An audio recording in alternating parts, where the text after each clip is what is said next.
At the Fan Rochester, the sports leader, 95.7 FM and AM 950, the Fan Rochester. Always live on the free Odyssey app.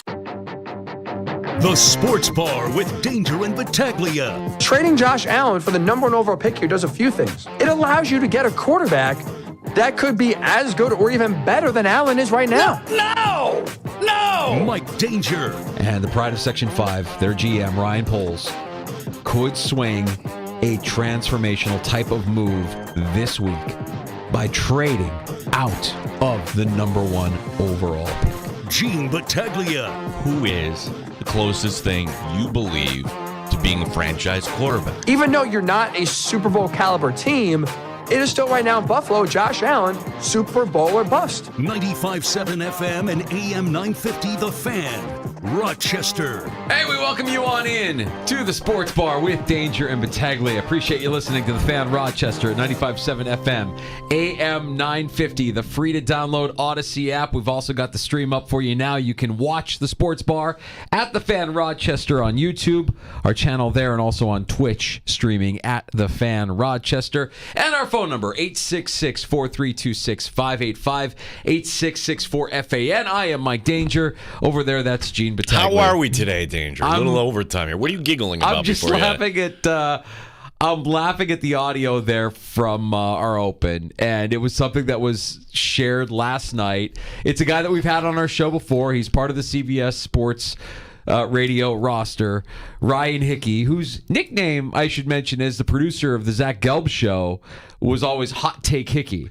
And oh boy, this got a lot of people fired up. I feel like I'm in a way partially responsible because not many people outside of Buffalo would know who Ryan Hickey was. But I saw this, I'm like, are you kidding me? Not even. What are we even doing? And I could see what he's doing there. A lot of people could see what he's doing. We'll get to this here, but we've got some combine talk. We got a lot of things in the show. Yeah.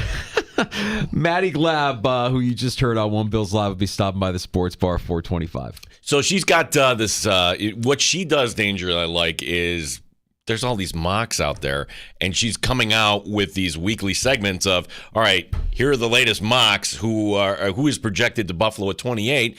And there's a lot of different players projected at Buffalo at 28. So I think it's kind of good to have Maddie on. We'll get her perspective as she's been out in Indianapolis.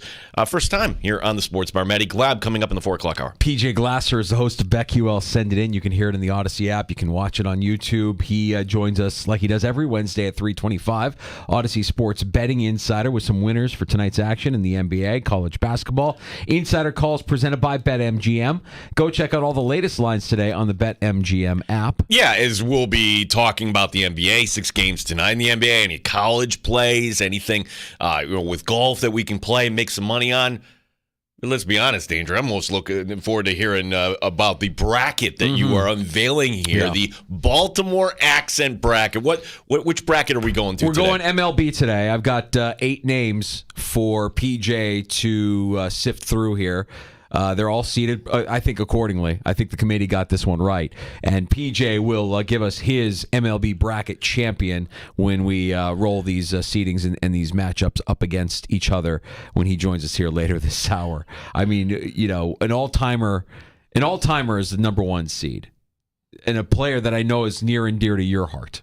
We'll get to that. Okay. And we'll share some of these unbelievable names when said with a Baltimore accent. PJ will give us his champion coming up here at 3:25. We'll also get some winners from PJ. As I mentioned, you can pull up a stool and join us at 585-866-4FAN, 866-4326. Yeah, we've got the NFLPA rankings we'll get to in a little bit here as well. That's always kind of neat to see the scorecard. And I don't think anything should be a surprise when it comes to the Buffalo Bills area to improve. But to get this, and Ryan Hickey's going to come on the show tomorrow. Oh. So he's going to come on tomorrow. So we've worked that out. But to explain himself. Yeah. And to have the audacity to suggest that the Bills should trade Josh Allen for the number 1 overall pick.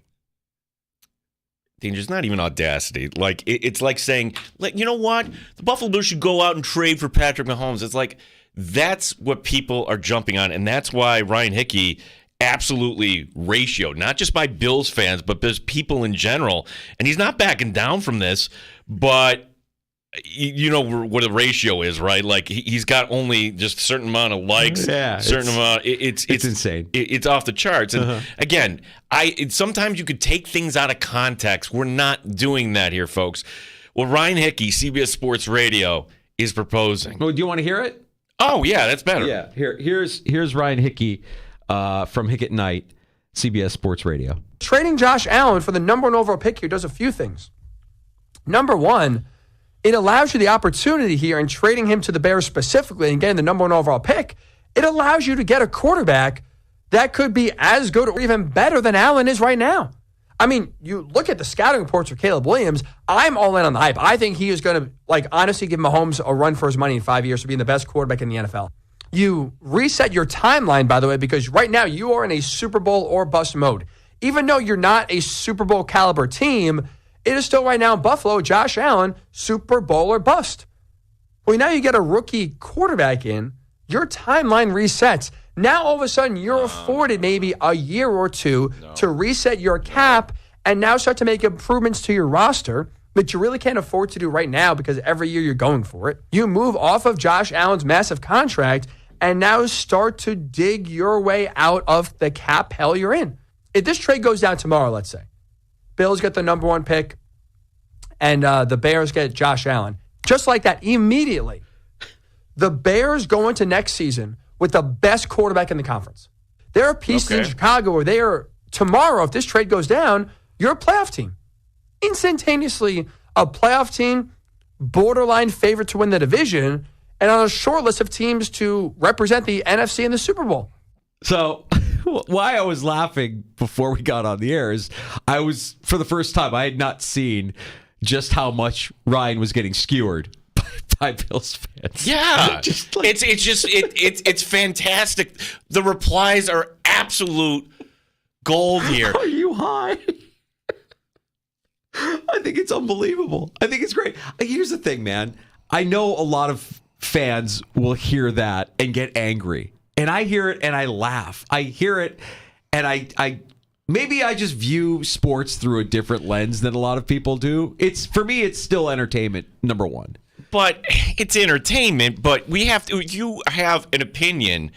It has to be somewhat grounded in reality. And the lie he's saying there, which is a lie, you reset the cap. How so, Ryan? If you trade Josh Allen, that's a $99 million dead cap figure. No. I'm not going to talk about. Gene, I'm not going to talk about the cap. I want to go back to something you said about being grounded in reality, because that right there is what makes all of this fun. That's what makes what we do fun. It's what makes all of this fun, because everybody is guilty of saying, well, if Chris Jones doesn't get Josh Allen's arm, he completes that pass. We all live in this false reality. If 13 seconds doesn't happen, the Bills go to the Super Bowl. The reality is the reality. You're right. But what makes what we do fun is toying with that reality and saying, well, what if? What if that were to happen? Now, it's not going to happen. I'm not entertaining the idea that it's going to happen. I'm a Bears fan. I would take it. It's not going to happen. I know it's not going to happen, but I'm entertained by everybody's reaction to it, and I'm entertained by how fired up you're getting over it. No, but like, Danger, you are like moving everything around here, and like, am I getting upset? Yeah, because I think we live in a world where false crap gets put out there. And again, let me finish. $99 million added to the Bills' dead cap figure makes that a statistical impossibility to make it even happen, make it even worth our while. So what are we even talking about here? What are we talking about? Okay, so the next time somebody says, if only wide right, if they win that Super Bowl, the four falls never You're talking about things in the past. We're talking about things in the future. That's the difference.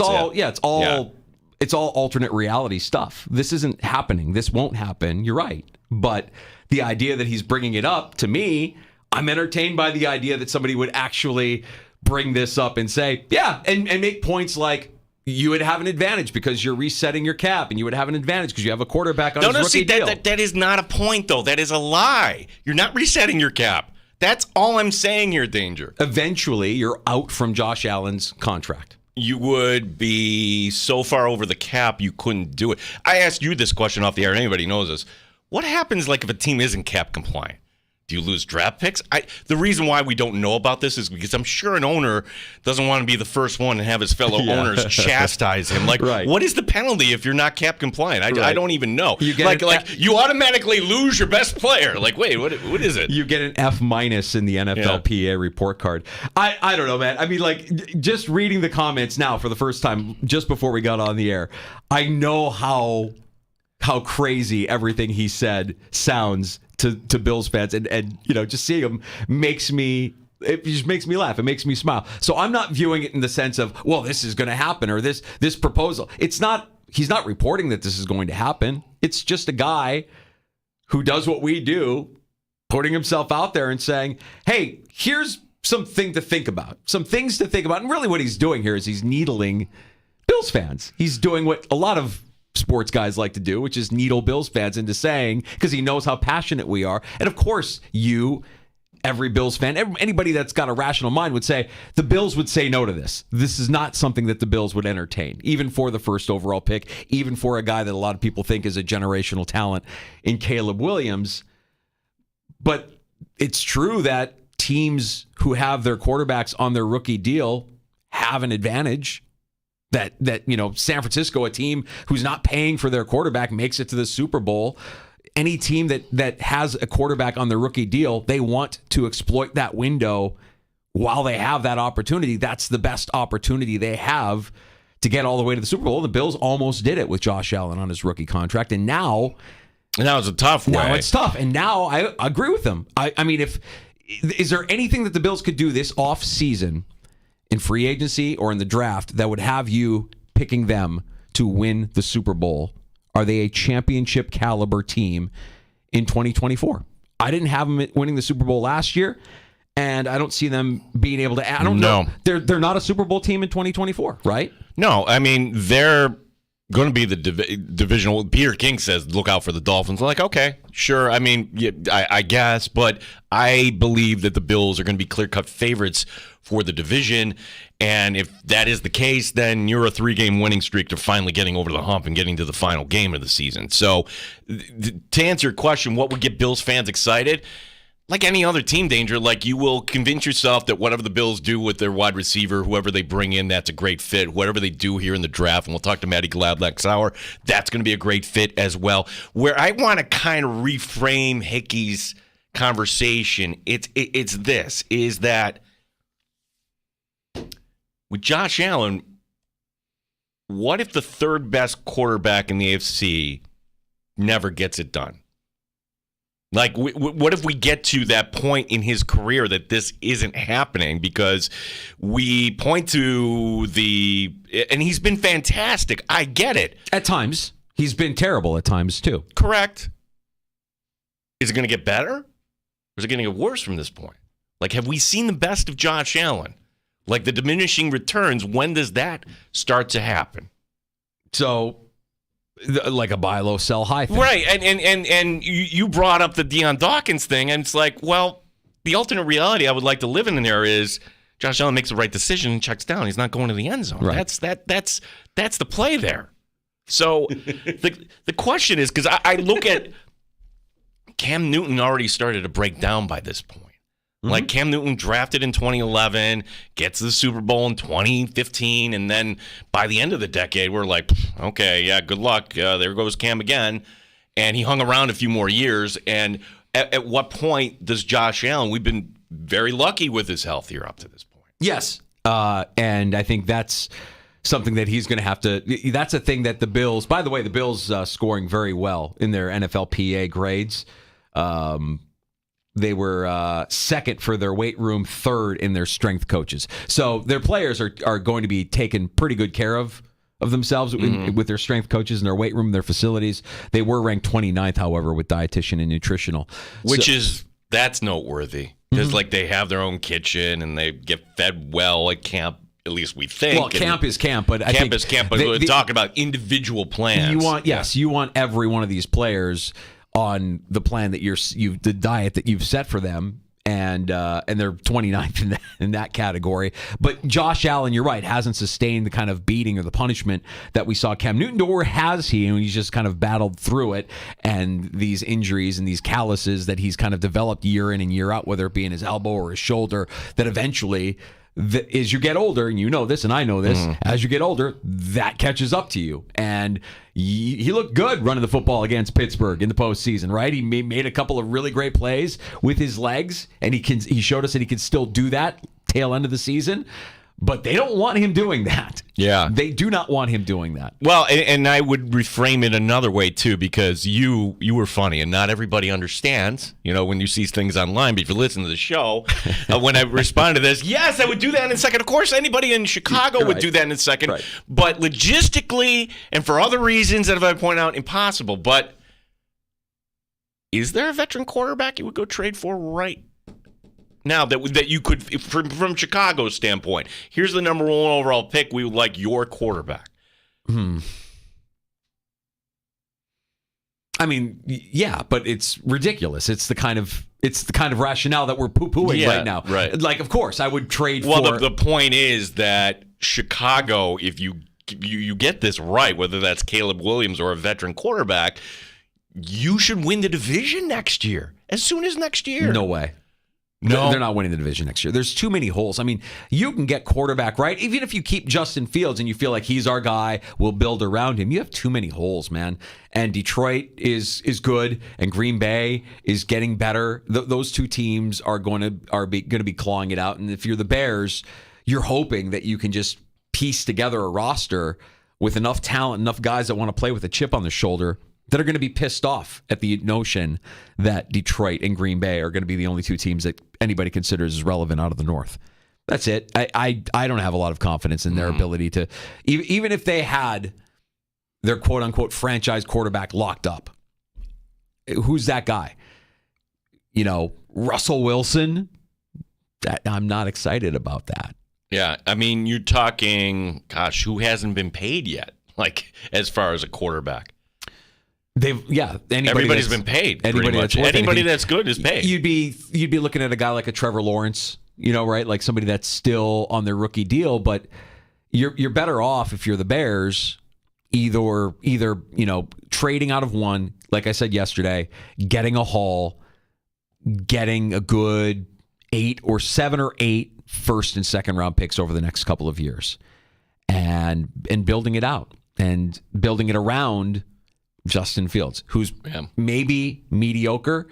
And I think you said this. I can't remember if you said it on the air, but like the best case scenario for Justin Fields is he's who? He's Jalen Hurts. He's Jalen Hurts. Yeah, I said it on the air yesterday. Best case scenario. Yeah, where Jalen Hurts, look, the year before he went to the Super Bowl, he was the 7th seed quarterback that not everybody in Philadelphia was sold on. It had its detractors, but you could see that everything else was in place around him. And now there's people in Philadelphia that says, "Oh no, he's not the guy." Like, well, that's what you could say about Jalen Hurts, at least through this stage of his career, both collegiate, pro. I throw the tag winner on him. I feel like that guy's a winner. That guy wants to win. You could tell he's Justin Fields a winner. Justin Fields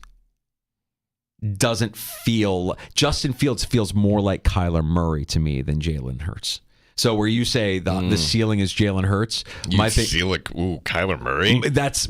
I feel like there's a lot of similarities between the two, from what I can kind of tell. And so why you can win games because of Kyler Murray. Okay, so then go back to your take yesterday. Why would you plant your flag on let's keep Fields here? I get from we get a lot of capital for moving down, but if you see Caleb Williams has the potential, why not? He's going to fail. Because he's going to fail. He's going to come in and he's not going to have anything around him. He's going to fail. Justin Fields, up to this point, hasn't succeeded in Chicago. He's been, at best, a B. At best. Well, if he's going to fail, fire everybody right now. That's kind of my frustration. You have, correct me if I'm wrong, don't the Bears have the most cap space? Yeah, they don't have the most, but they have a lot. Okay, so spend every dollar you have on an offensive line and work from there. And then get the best skilled player you can there with, what do they have, number 8, number 9 overall? Number 9 overall as well. Yeah. 2 top 10 picks. Wow. But if you trade out of 1, you could keep that 9 and you could get more first round and second round picks this year and next year. That's kind of where I'm at. Well, I know I could go back in hindsight and say, like, what? And Bills fans do this. Well, if we would have had Patrick Mahomes, it wouldn't have worked. Well, the Bears could say the same thing. If we would have drafted Mahomes instead of Trubisky, it wouldn't have worked. Yeah, well, maybe. okay. Well, then get the support system in place. Is it in place? That's why I was like wondering. Wait a second, you kept Eberflus. Why? Yeah, I you know me. I was banging the drum for Jim Harbaugh. There was a period of time last season where I was saying Jim Harbaugh in Buffalo makes a lot of sense. Zach Gelb actually brought it up, and I'm like, yeah, I kind of dig that. I think that does make a lot of sense. It's not going to happen. By the way, why didn't we get all upset at Zach Gelb for suggesting something that was, certainly not going to happen? There was no way that the Bills were going to move on from Sean McDermott and bring on Jim Harbaugh. But he gets a pass, but we're going to destroy Hickey? I'm going to go back to the secret society of the cap people that, you cannot go over the cap here. Cap's a myth. We all talk about it all the time. I know it's not 99 million. Excuse me, hit the button. $99 million deck. It's not real. Everybody knows it's not real. So what do we really, 9 times. Go ahead. No, I was just going to say, look, I'm looking forward to talking to Hickey tomorrow. Give him a space, but that is capital C with a clickbait. That's my opinion.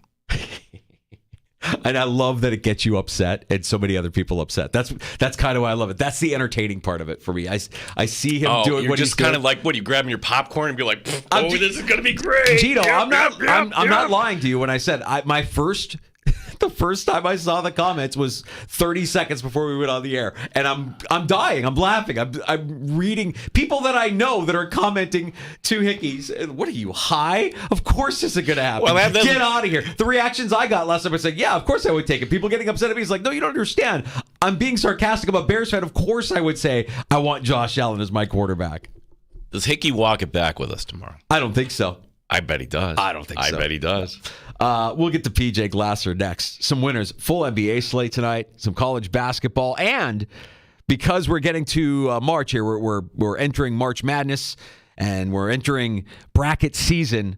We're devising a bracket of names that sound best from a Baltimore accent point of view. And PJ's got a little bit of that Baltimore accent. We'll run these names by him, this bracket by him. The Major League Baseball division is today, the region. Major League Baseball region. We have 8 seeds, and we'll run them by PJ, get his takes on that as well. Next, the host of BetQL's Send It In, stopping by the sports bar with Danger and Battaglia. You can join us at 866-4326, 585-866-4FAN. You're listening to the Sports Bar with Danger.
Only one home game for the Amerks this week. That's tonight. The Syracuse Crunch back in town. Rochester currently tied for 4th in the North Division. Don Stevens, Andrew Mossbrooks will have your call tonight here on the Fan beginning at 7 o'clock. Sabres getting tripped up in Florida last night by a 3-2 score. They play at Tampa Bay tomorrow. Some NFL notes. The Chiefs releasing today wide receiver Marquez Valdez-Scantling, saving about $12 million against the cap. The New York Jets have given permission to quarterback Zach Wilson to go seek a trade. We've got the Combine still going on. We'll get a Buffalo Bills update coming up from Matty Glab. That's in the 4 o'clock hour today. Sports is brought to you by GetMyPerks.com. Today, save half off to Lasertron in Henrietta on any gaming package for this and other great deals. Log on to GetMyPerks.com today. Gene Battaglin, the sports leader, 95.7 FM and AM 950. The Fan, Rochester. Straight up with no chaser. You're in the sports bar with Danger and Battaglia on the sports leader, 95.7 FM and AM 950 The Fan, Rochester. Sports Bar today brought to you by the Farmer's Dog. Fresh, human-grade dog food delivered right to your door. We are joined now by the host of Send It In, Odyssey Sports Betting Insider, PJ Glasser. Insider Calls presented by BetMGM. Go check out all the latest lines today on the BetMGM app.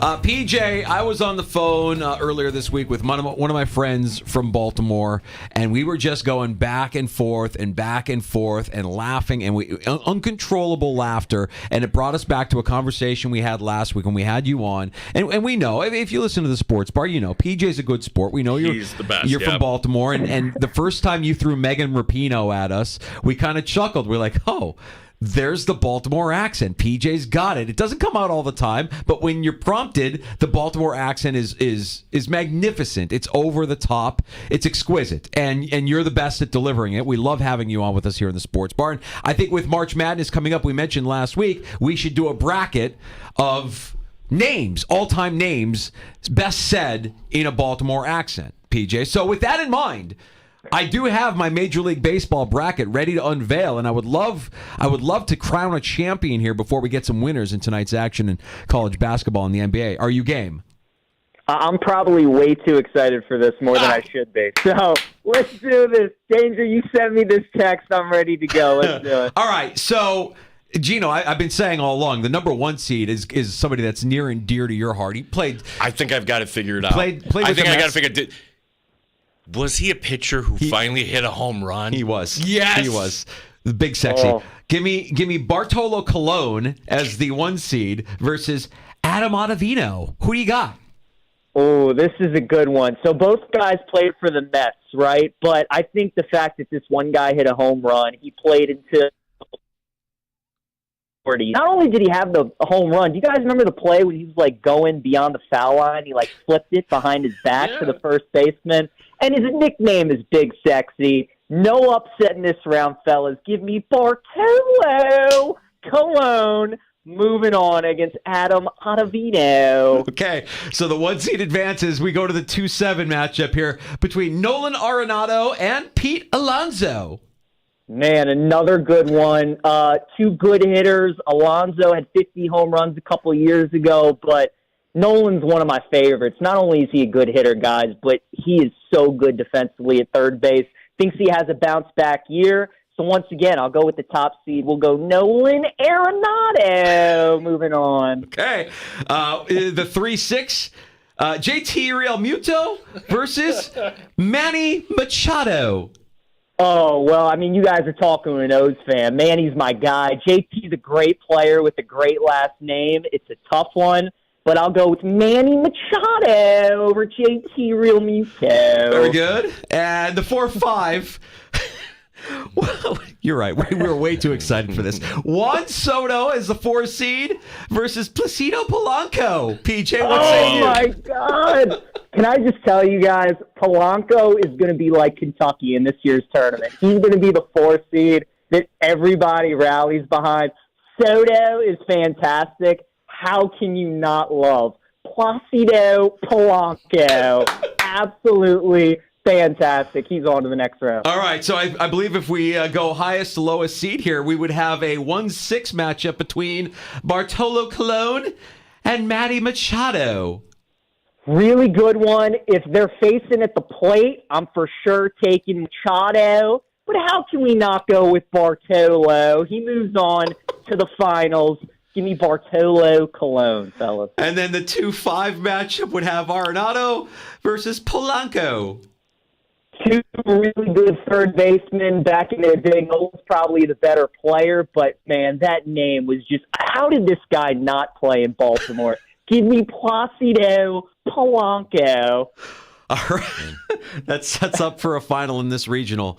This is really, really tight. Oh, my God. Too close to really call. Is. The 1 seed, Bartolo Colon, frankly, versus the 5 seed, Placido Polanco. PJ Glasser, who emerges from the MLB regional bracket in Baltimore Madness? Guys, this is tough. This really is. I've been asked a lot of hard questions throughout the week. This one's the toughest one. As I said, it's a pick'em. It truly is. Could make a case for either guy. As much as I love me some Bartolo, the champion, fellas, is going to be Placido Polanco, winner. I think it's because it's a name PJ forgot about. Most of us forgot about. Who came up with Placido Polanco?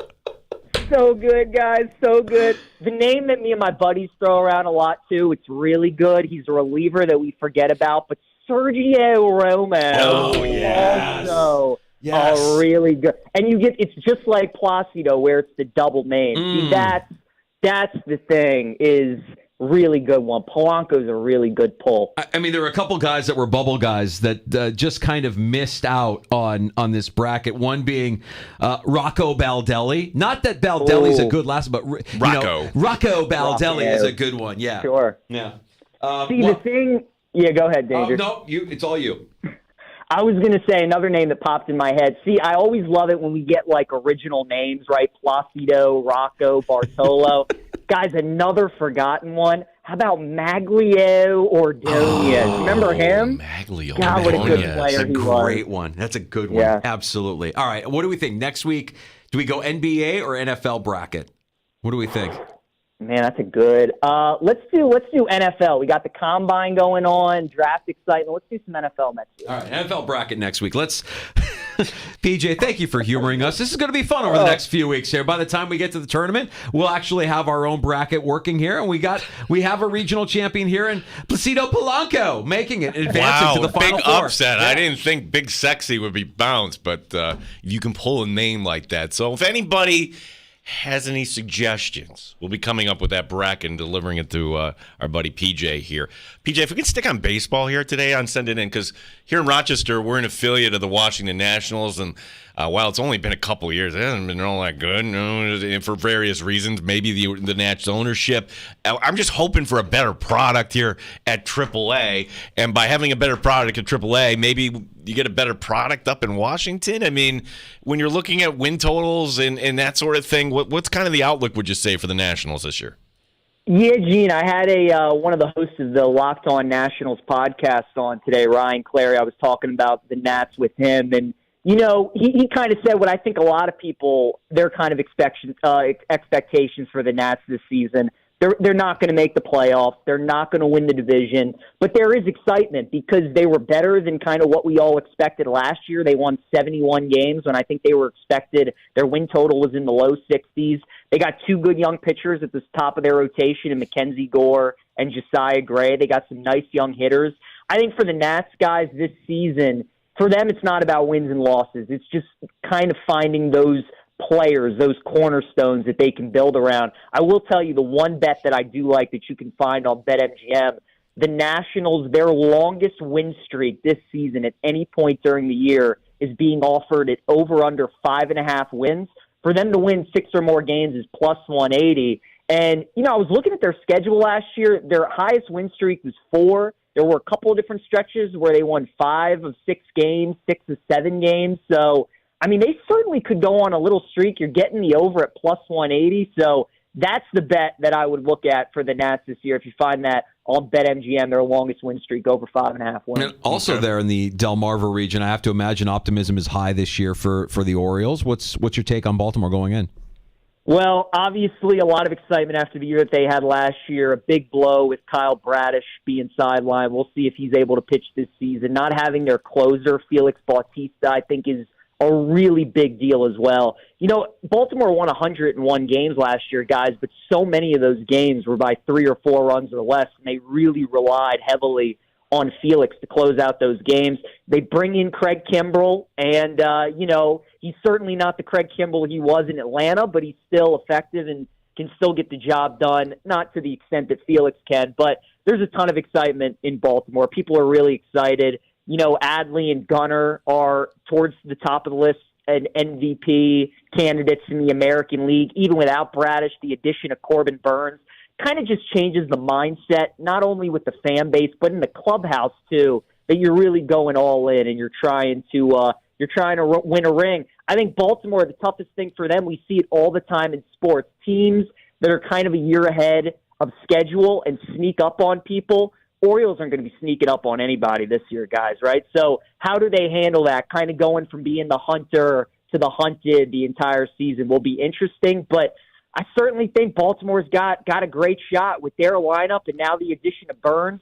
If they can stay relatively healthy, and man, if Bradish can come back, maybe they add another guy at the deadline. I think the Orioles got a chance in the AL. We're talking to PJ Glass, your host of Send It In. PJ's got to be in a great mood today because you hit on a 3-leg parlay, PJ, last night. Oh, yeah. Kentucky money line, Texas money line, Notre Dame money line. I thought, okay, I thought Notre Dame was the weird one because, well, I viewed the second half of Syracuse. Oh, we had a big lead, yawn. Well, you said Notre Dame would carry it over. They did. They beat Wake. So congrats on that. Tonight, your business, you got to do it all over again. So what do you like tonight here in college basketball? I know that's the tough thing, Gene. You know, you have a great night, and then people start listening and paying attention. Then you got to.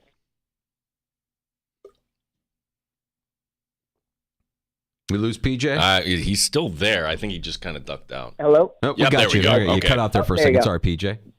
No, yeah, all good. My favorite bet tonight, guys, in college hoops is the under in Bama and Ole Miss. I know it's going to be scary to take an under in Alabama basketball, but Nate Oates the last couple of years, Bama has been so good off of a loss. I think giving up 117 points to Kentucky on Saturday was really like the moment where Bama starts to realize, like, all right, we got to lock in defensively. I'm sure these last couple days of practice have not been good for Alabama. And I just expect them to have a good defensive performance. On the other side, Ole Miss, this game is a contrast of styles tonight. Bama wants to run and gun. Ole Miss wants to slow it down and play a half-court game.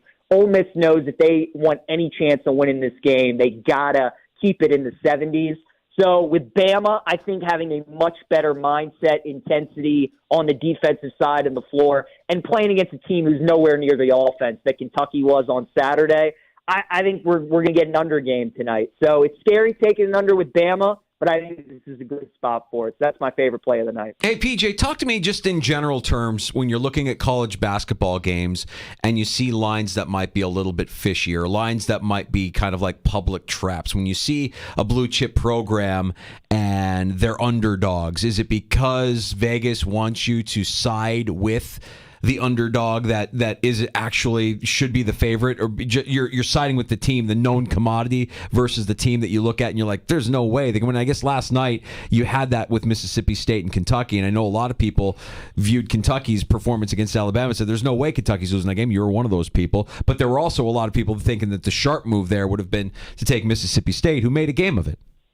No question. And normally 9 times out of 10, I would have been on the side of Mississippi State. We had another one of those games on Saturday with Duke and Wake Forest. Yep. You have a ranked Duke team who's obviously a blue blood going on the road playing unranked Wake, and Duke was underdogs. You know everybody's going to be Duke in that spot, and Wake ended up winning and covering. The reason I love Mississippi State, though, guys, was it's all about matchups. Like teams like Mississippi State that struggle at times to score offensively and are a defensive-minded team, they can't hang with teams like Kentucky. So even though the spot, the spread, it was all pointing towards taking to Mississippi State, that was one of the rare instances where the matchup to me was so in favor of Kentucky that I had to take them. Another thing that I look forward that I look at, guys, when betting college hoops. Like, just go look at Ken Pom, look at his ratings. Usually how you dictate what spreads are is it's 5 points most of the time for home court. You just look at if this team is 17 points better than an average team, this team is 13 points better than an average team, and the team who's 13 points, if the team that's 13 points better is at home, it's probably going to be like a 1-point favorite in that game or something like that. So another game I'll give you, I like Missouri tonight, plus 12.5 against Florida. You look at those Ken Pom ratings, Florida should be favored by like 20 in the game tonight. They're only favored by 12.5. So that tells me that there are a lot of smart people on Missouri tonight who's 0-14 in SEC play. So if they like Missouri, they got to like them for a reason because they're not like the Mizzou. So another play that I like tonight, and another thing that I would look at is look at those Ken Pom ranks and kind of where these teams rank and if you can find some value on those lines. Yeah, I was going to ask you about ratings here, PJ. I mean, gosh, we're doing the Baltimore accent game. The guy who came up with it originally, Scott Van Pelt. But I don't know if he saw this, but he had this great evisceration of net rankings there and Big 12 there in regards to, these teams, they play these bad out of conference schedules. It actually helps them in the net rankings. Do you avoid the net at all? Or is it, you mentioned Ken Pom is kind of the place to go here. No doubt. Ken Pom, Bartovic, those are usually the metrics that I lean heavily on. The net, I think, is just one of those things that, the guys the committee who forms the NCAA tournament, that's kind of what they use. But it's just, like the AP poll, the net, I just think both of those things are a joke, to be honest with you guys. Like South Florida is ranked 5th in the AP poll, and they are not getting an at-large bid if the tournament started today. So it's like things about like how the poll can tell you one thing, and then you look at a bracket with the net and ratings of teams and their resume, and it's two totally different things. So yeah, the net, I really don't use that as a factor. The AP poll, certainly not either. That's why when you see some of these lines with unranked teams favored against ranked teams, I think Ken Pom, Bartovic, some of these other metrics are a much better way to handicap college hoops. Decent lineup in the NBA tonight, PJ. Which direction are you leaning here? So one game I do like tonight, guys, is the Bulls plus 5.5 against the Cavs, and I'm going to take like a college basketball approach to this game where both teams are second night of a back-to-back. Cleveland, though, is coming off of that crazy finish last night against Dallas with Strus hitting that game winner at halftime. So is there going to be a little bit of a letdown for the Cavs playing against a Bulls team who just lost outright as double-digit favorites at home to the Pistons? So I think it's a good spot to back the Bulls tonight against Cleveland, so I'm on the Bulls plus the points. Anything on the birthday boy, Luka Doncic? I'm seeing that it's his 25th birthday today, and they get a weak Raptors squad. You think Luka blows up tonight? Maybe sprinkle a little bit on Luka going for a triple-double or something like that? Yeah, I do like that. I mean, he was so good last night. Maybe the only thing that concerns you is the second night of a back-to-back, but again, with it being his birthday, I'm sure he's got a little something extra in the tank going against Toronto tonight. So, yeah, I would look at Luka. Would look at Kyrie, too. Kyrie has gone over his points prop in the last 4 games. Both those guys have been really good lately. Honda Classic, PGA Tour, PJ, as where are we going here with this? Anything that we can take advantage of?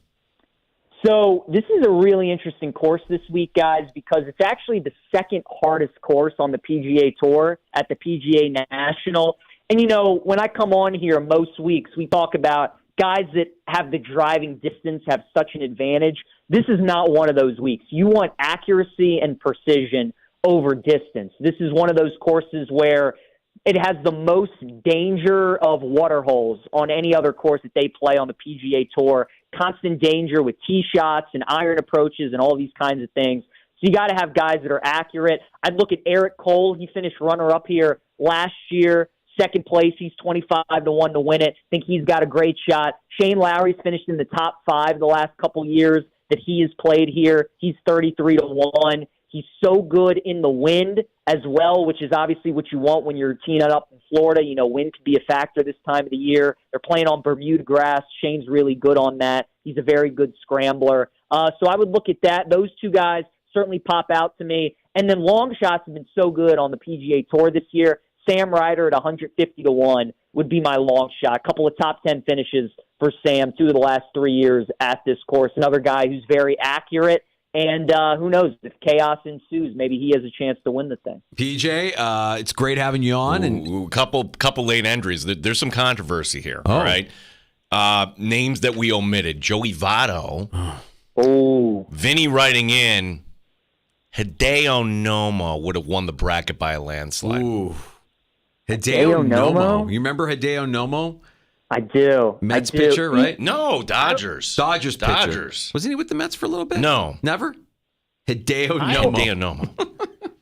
See, I like the Placido, though, because, again, it's like the Sergio Romo where we're getting, like, the first and last name. Like, Nomo's a great last name, but it's you can't do anything with that first name. Hideo Nomo. Hideo Nomo. That's true. You know what? I was thinking Hideki. Hideo. Yeah. That's who I was thinking, too. I think I was thinking of Hideki. Right. Yeah. PJ, tell us about Send It In and what you got working on the show this week and what we can expect when we tune in. Yeah, guys, 1 to 1:30 p.m. Eastern Time, weekdays. You can watch us on Twitch. You can watch us on YouTube. Listen to us for free on the Odyssey app as well. And it's a lot like this interview. We kind of go from one sport to the next. We talk a little bit of everything. Promise there won't be as much Baltimore accent, but we could certainly try here without football to try and keep everybody entertained. But it's a lot of fun, no commercials, and we encourage fan interaction and comments as well. So 1 to 1:30 p.m. Monday through Friday, each and every day. PJ, you're the best, bud. Thanks for playing along. And, our homework begins right now in the next bracket for next week. Oh, guys, Burrow, Gino, can't wait. PJ Glasser, the host of BetQL's Send It In, an Odyssey Sports betting insider. Insider calls presented by BetMGM. Go check out all the latest lines today on the BetMGM app. Joe Flacco has to be the number one seed, Joe right? Flacco's got to be. I mean, it's perfect because not only does he have the perfect name, but he played there for so many years. Like, for years and years and years, people in Baltimore were just walking around going, Joe Flacco! I'm Joe Flacco, home! Yeah, we have to get Flacco in there. He's certainly in. He's probably the one seed, but we'll sort that out and we'll have that ready for him. Hideo Nomo was traded to the Mets in '98. I don't even remember this. I was going to say Dodgers. Well, he made his hay with the Dodgers, but then he bounced around Mets, Brewers, Tigers, Red Sox, back to the Dodgers, Rays, and then the Royals. Forgot about that guy, Hideo Nomo. That's a good one. Who gave us that one, Vince? Vin, yeah. Yeah, that's not bad, Vin. Hey, look, we'll take your NFL suggestions for next week's bracket anytime at the Fan Rochester. Gino, Burrow, Flacco. They get automatic bids, right?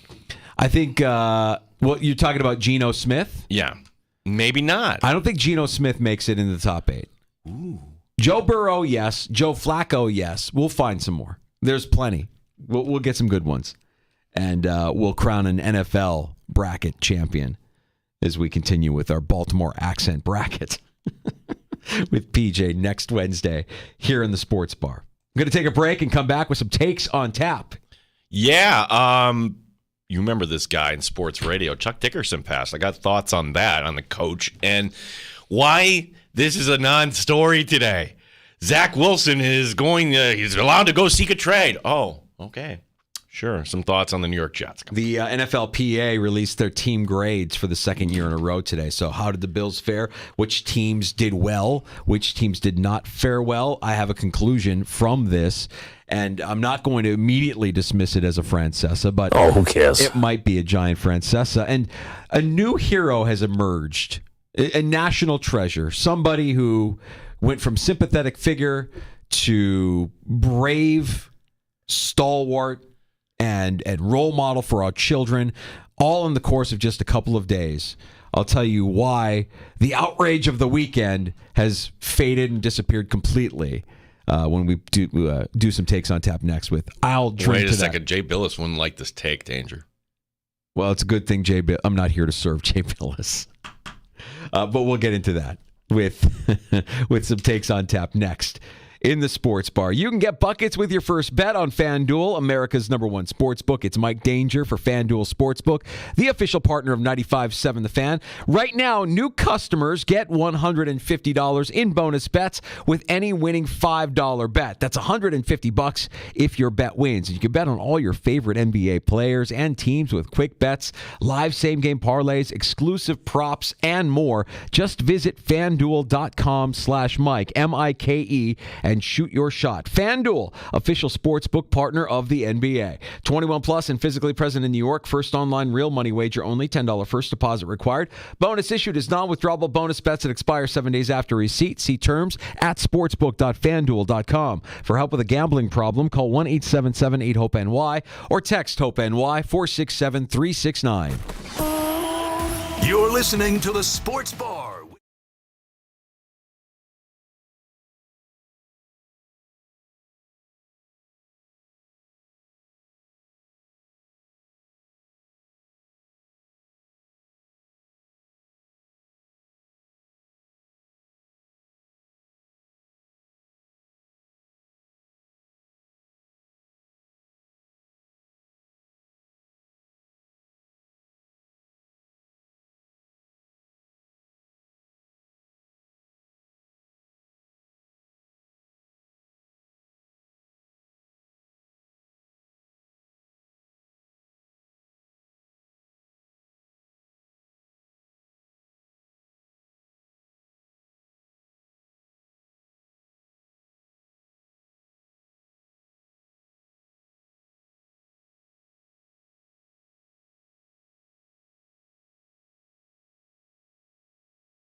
WABF Rochester, the sports leader. 95.7 FM and AM 950. The Fan, Rochester. Always live on the free Odyssey app. The Fan, Rochester. Sports update. It's hockey night tonight in the Flower City as the Amherst are taking on Syracuse. Syracuse back in town. Rochester currently tied for 4th in the North Division. Don Stevens, Andrew Mossbrooks will have your call beginning at 7 here on The Fan. Sabres tough loss down in Florida by a 3-2 score. Road trip continues in the Sunshine State. Tomorrow night they play at Tampa Bay. NFL news and notes. The Chiefs today releasing wide receiver Marquez Valdez-Scantling, one of the heroes of the Super Bowl that saves $12 million against their cap. The Jets have given permission to quarterback Zach Wilson to go and seek a trade. We'll get an update from the Combine about the Buffalo Bills coming up later this hour from BuffaloBills.com reporter Maddie Glab. Sports is brought to you by GetMyPerks.com. Save half off today. The Lasertron in Henrietta. For this and other great deals, log on to GetMyPerks.com today. Gene Battaglia on the Sports Leader, 95.7 FM and AM 950. The Fan, Rochester. The Sports Bar with Danger and Battaglia. Trading Josh Allen for the number 1 overall pick here does a few things. It allows you to get a quarterback that could be as good or even better than Allen is right now. No! Mike Danger. And the pride of Section 5, their GM, Ryan Poles, could swing a transformational type of move this week by trading out of the number 1 overall pick. Gene Battaglia. Who is the closest thing you believe to being a franchise quarterback? Even though you're not a Super Bowl caliber team, it is still right now in Buffalo, Josh Allen, Super Bowl or bust. 95.7 FM and AM 950 The Fan, Rochester. You hear Maddie Glab on One Bills Live, weekdays here on the Sports Leader. She's in Indianapolis with Chris Brown, covering the Buffalo Bills, and joining us in about 20 minutes or so. We'll let Maddie be today's set of ears and eyes at the NFL Scouting Combine for us here in Rochester, and we're looking forward to that conversation again coming up here at 4:25. Yeah, I love these. You've got to take coming up here on the NFLPA study. This one from the Chargers, and we learned this last year. There are teams that charge for ridiculous things, like you shouldn't charge your players for a meal. You should actually prepare the meal and like have a dietitian, whatever. The Chargers ranking dead last in food cafeteria, 27th, but not for the reason. 27th wouldn't be dead last. Tied for. Oh, okay. I guess. Well, F is an F, right? Well. Or do we have an F minus? There are F minuses on okay. this. I mean, I don't know that you need an F minus. Like an F is bad enough. F minus is kind of excessive. The Chargers provide daycare. However, they charge $75 for the first child and $50 for each additional child per family. Is that? I don't know the cost of daycare. Is that exorbitant? Is that excessive? No, actually, I would think that that's kind of right in line. But if you're going to do it and you're just trying to make it an attractive destination, what is the cost benefit of nickel and diming your players $50? Well, I think that's the biggest overall takeaway from this is if you're a $1 billion organization, is something I was going to bring up. $1 billion organizations shouldn't score an F in any category. Like, you're a $1 billion organization. They should feel as if they're a part of a $1 billion organization, yet some of these teams, the Commanders being the worst of them all, scoring, Fs and F minuses in some of these categories. Well, for the Bills, when they go on the road, and this shouldn't surprise anybody, everybody gets their own room, right? Like you're an athlete, you want to rest. That is not true with some teams. Can you imagine like having to have a roommate when you go on the road? And well, the Buccaneers have a solution that, hey, listen, if you're a veteran on the team, you get your own room. If you're a rookie, no, you're going to have to. But, all right, we'll charge you an extra $1,500 for the year so you can get your own room. Jeez. Yeah, that's baloney. That's insane. Well, those grades did come out today, Gino, and it's the second year in a row that the Players Union has put their teams on blast here. And for what it's worth, the Bills were ranked 11th overall. And I want to label this a Francesa. Oh, who cares? But I can't because I do think there are some interesting things here to note. It's interesting to me that the Chiefs rated 31st out of 32 teams. Super Bowl champion team, 31st out of 32 teams, according to the surveys of their players in such categories as ownership, training staff, locker room, and training room facilities, travel amenities, and the club's treatment of players' families. Well, the players love Andy Reid. They hate Clark Hunt. They graded him with an F. The Browns ranked 23rd in the survey. They made the playoffs. The Bucks ranked 24th. They made the playoffs. The Steelers were 28th. They made the playoffs. Coaches like Reid, Mike Tomlin, guys that you've heard labeled in the past as players, coaches, all grade well. Owners who cater to the needs and demands of players grade well. Miami, notoriously at the top of this list. There's no reason why, as I said earlier, any organization worth over $1 billion should score an F in as many categories as the Commanders do. Josh Harris has a lot of work to do in front of him, and I think they're still dealing with the sins of Snyder. The takeaway for me is that a player's comfort level really has nothing to do with that team's ability to win. Yeah, that's exactly it. I mean, if your man at the top, in this case, Andy Reid, who, what did he get, an A plus? Like, as long as he's the guy and you have trust. And it's noteworthy that Sean McDermott also got high marks, and Terry Pegula. Now, in the Buffalo Bills, there was one low grade, and this happened last year, too. Travel. Okay. Sure, like the Buffalo airport isn't as nice, maybe getting in and out with especially the weather, but it's not for the reasons that you think. This courtesy of Elena Getzenberg, that it got to a D plus here for the Buffalo Bills in terms of travel, but it's because only 45% of the players feel like they have a comfortable amount of personal space during a flight. Staff members get priority over the players. We're mostly assigned to the economy seats, while the first class seats go to the coaches and staff up front. Well, that's tough. It shouldn't be tough because these are expenses that really don't amount to a lot when you're $1 billion company. But I guess you also don't get to be $1 billion company unless you're paying attention to every nickel and dime. Does it? How much would it cost you, or how much would it save? Like if you actually own your own plane. Like the Patriots, when they show up, oh, there's the Patriot plane. I would imagine that's kind of decked out. You're not flying some charter. Maybe next year, once the super yacht is completed, then we can maybe talk about a team plane with all the amenities that these guys want. That might make more sense. We'll see. Hey, Chuck Dickerson passed away. All right, so you're going to have to educate me on Chuck Dickerson. And there's a lot of people I know who don't know who Chuck Dickerson was. This is before my time. Keep in mind, I moved here in 97. No, he was right at the peak. You were not dialed into Buffalo Sports Radio. I wasn't. Yeah, I was listening to Jim Rome. So like Buffalo, like WGR, like to put this in your terms, Danger, he was number one. 25-54. I'm some radio lingo here. All right, so the demographic of 25 to 54. Yeah, so adults. we're talking the late 90s here, right? Like, and what kind of helped out too was not only did you have the Bills with Flutie Mania and everything kind of happening at that point, you also had the Sabres who, right at the end of the decade, went to a Stanley Cup final. Yeah. So this was the sports station. It was the only sports station. And Chuck Dickerson, when he started, WGR wasn't an all sports station. Like Chuck Dickerson was on in the night. They had another guy, Art Wander, and then they realized, wait a second, we should put this coach in. But sounds a lot like what we had here in Rochester with the legendary Bob Matthews doing nights for as long as he did nights on Wham. Is that fair? Except they never moved Matthews out of nights?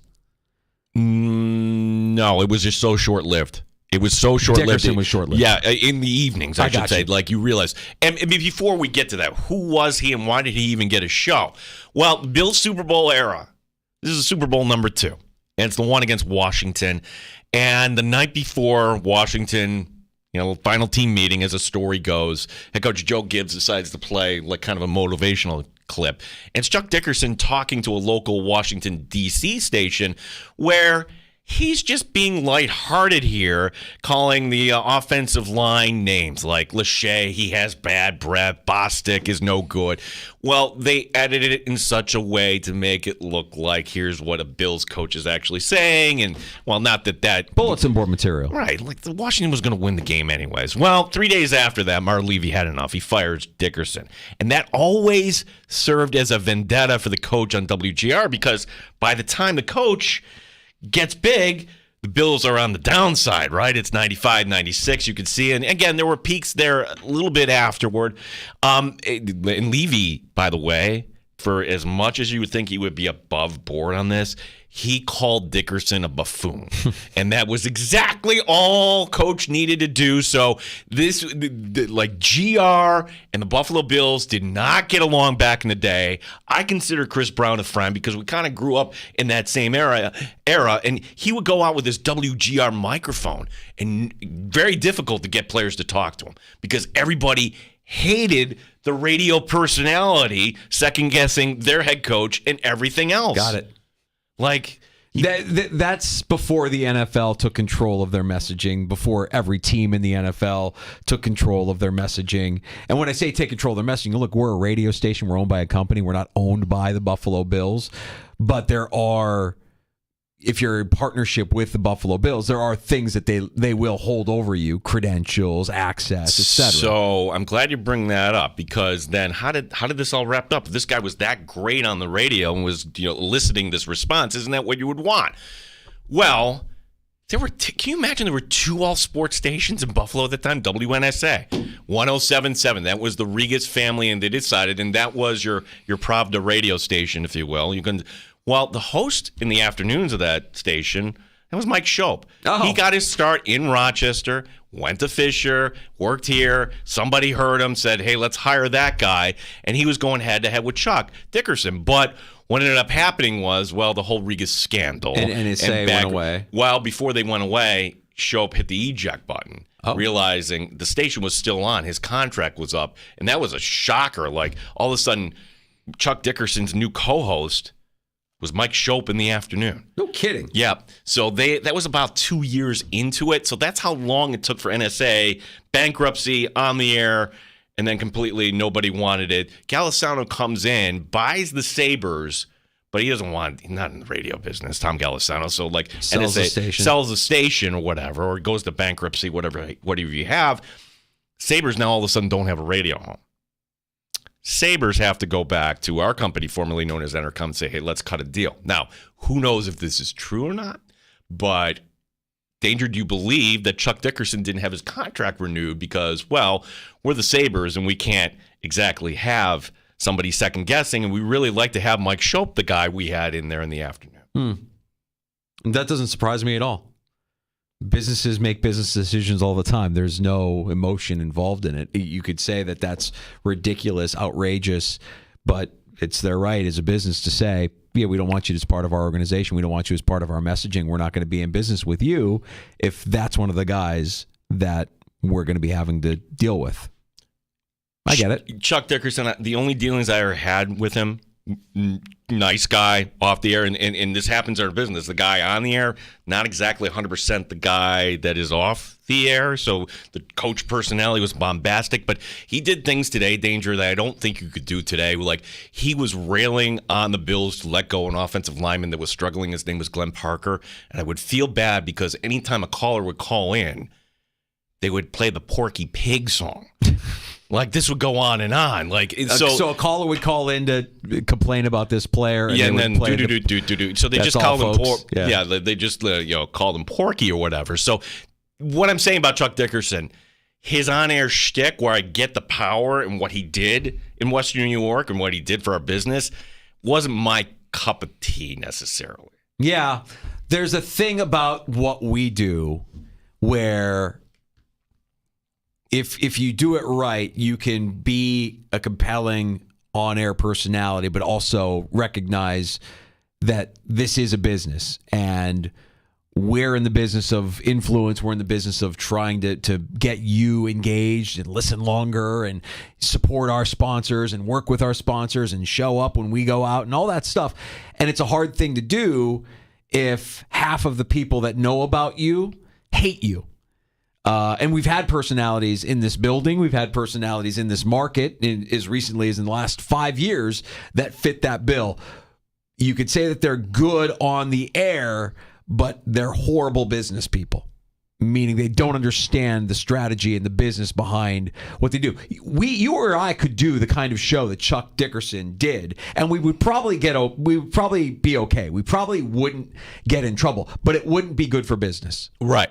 Let's say if we decided let's second guess the Amherst on everything they did. I don't think Seth Appert would be coming on our show every week. There's another part to this I just want to point out too. Like, look, I'm sad he passed, but wait a second. The posting for this from the funeral home was on February 6th. 3 weeks went by. Nobody knew. Nobody in West New York noticed this. He wasn't here. He was down in Florida? Well, yes, he was down in Florida, but that just tells me that there wasn't anybody. You think of this not long ago, but maybe it was so long ago, he didn't keep in contact, or his family didn't keep in contact. Family is the thing, right? Yeah. Like, you and I have family here. Well, I shouldn't say I do. My family is my wife's family. That's really it. If I passed, it would be on my wife and her family to let people that might know who I am know, hey, he's not with us anymore.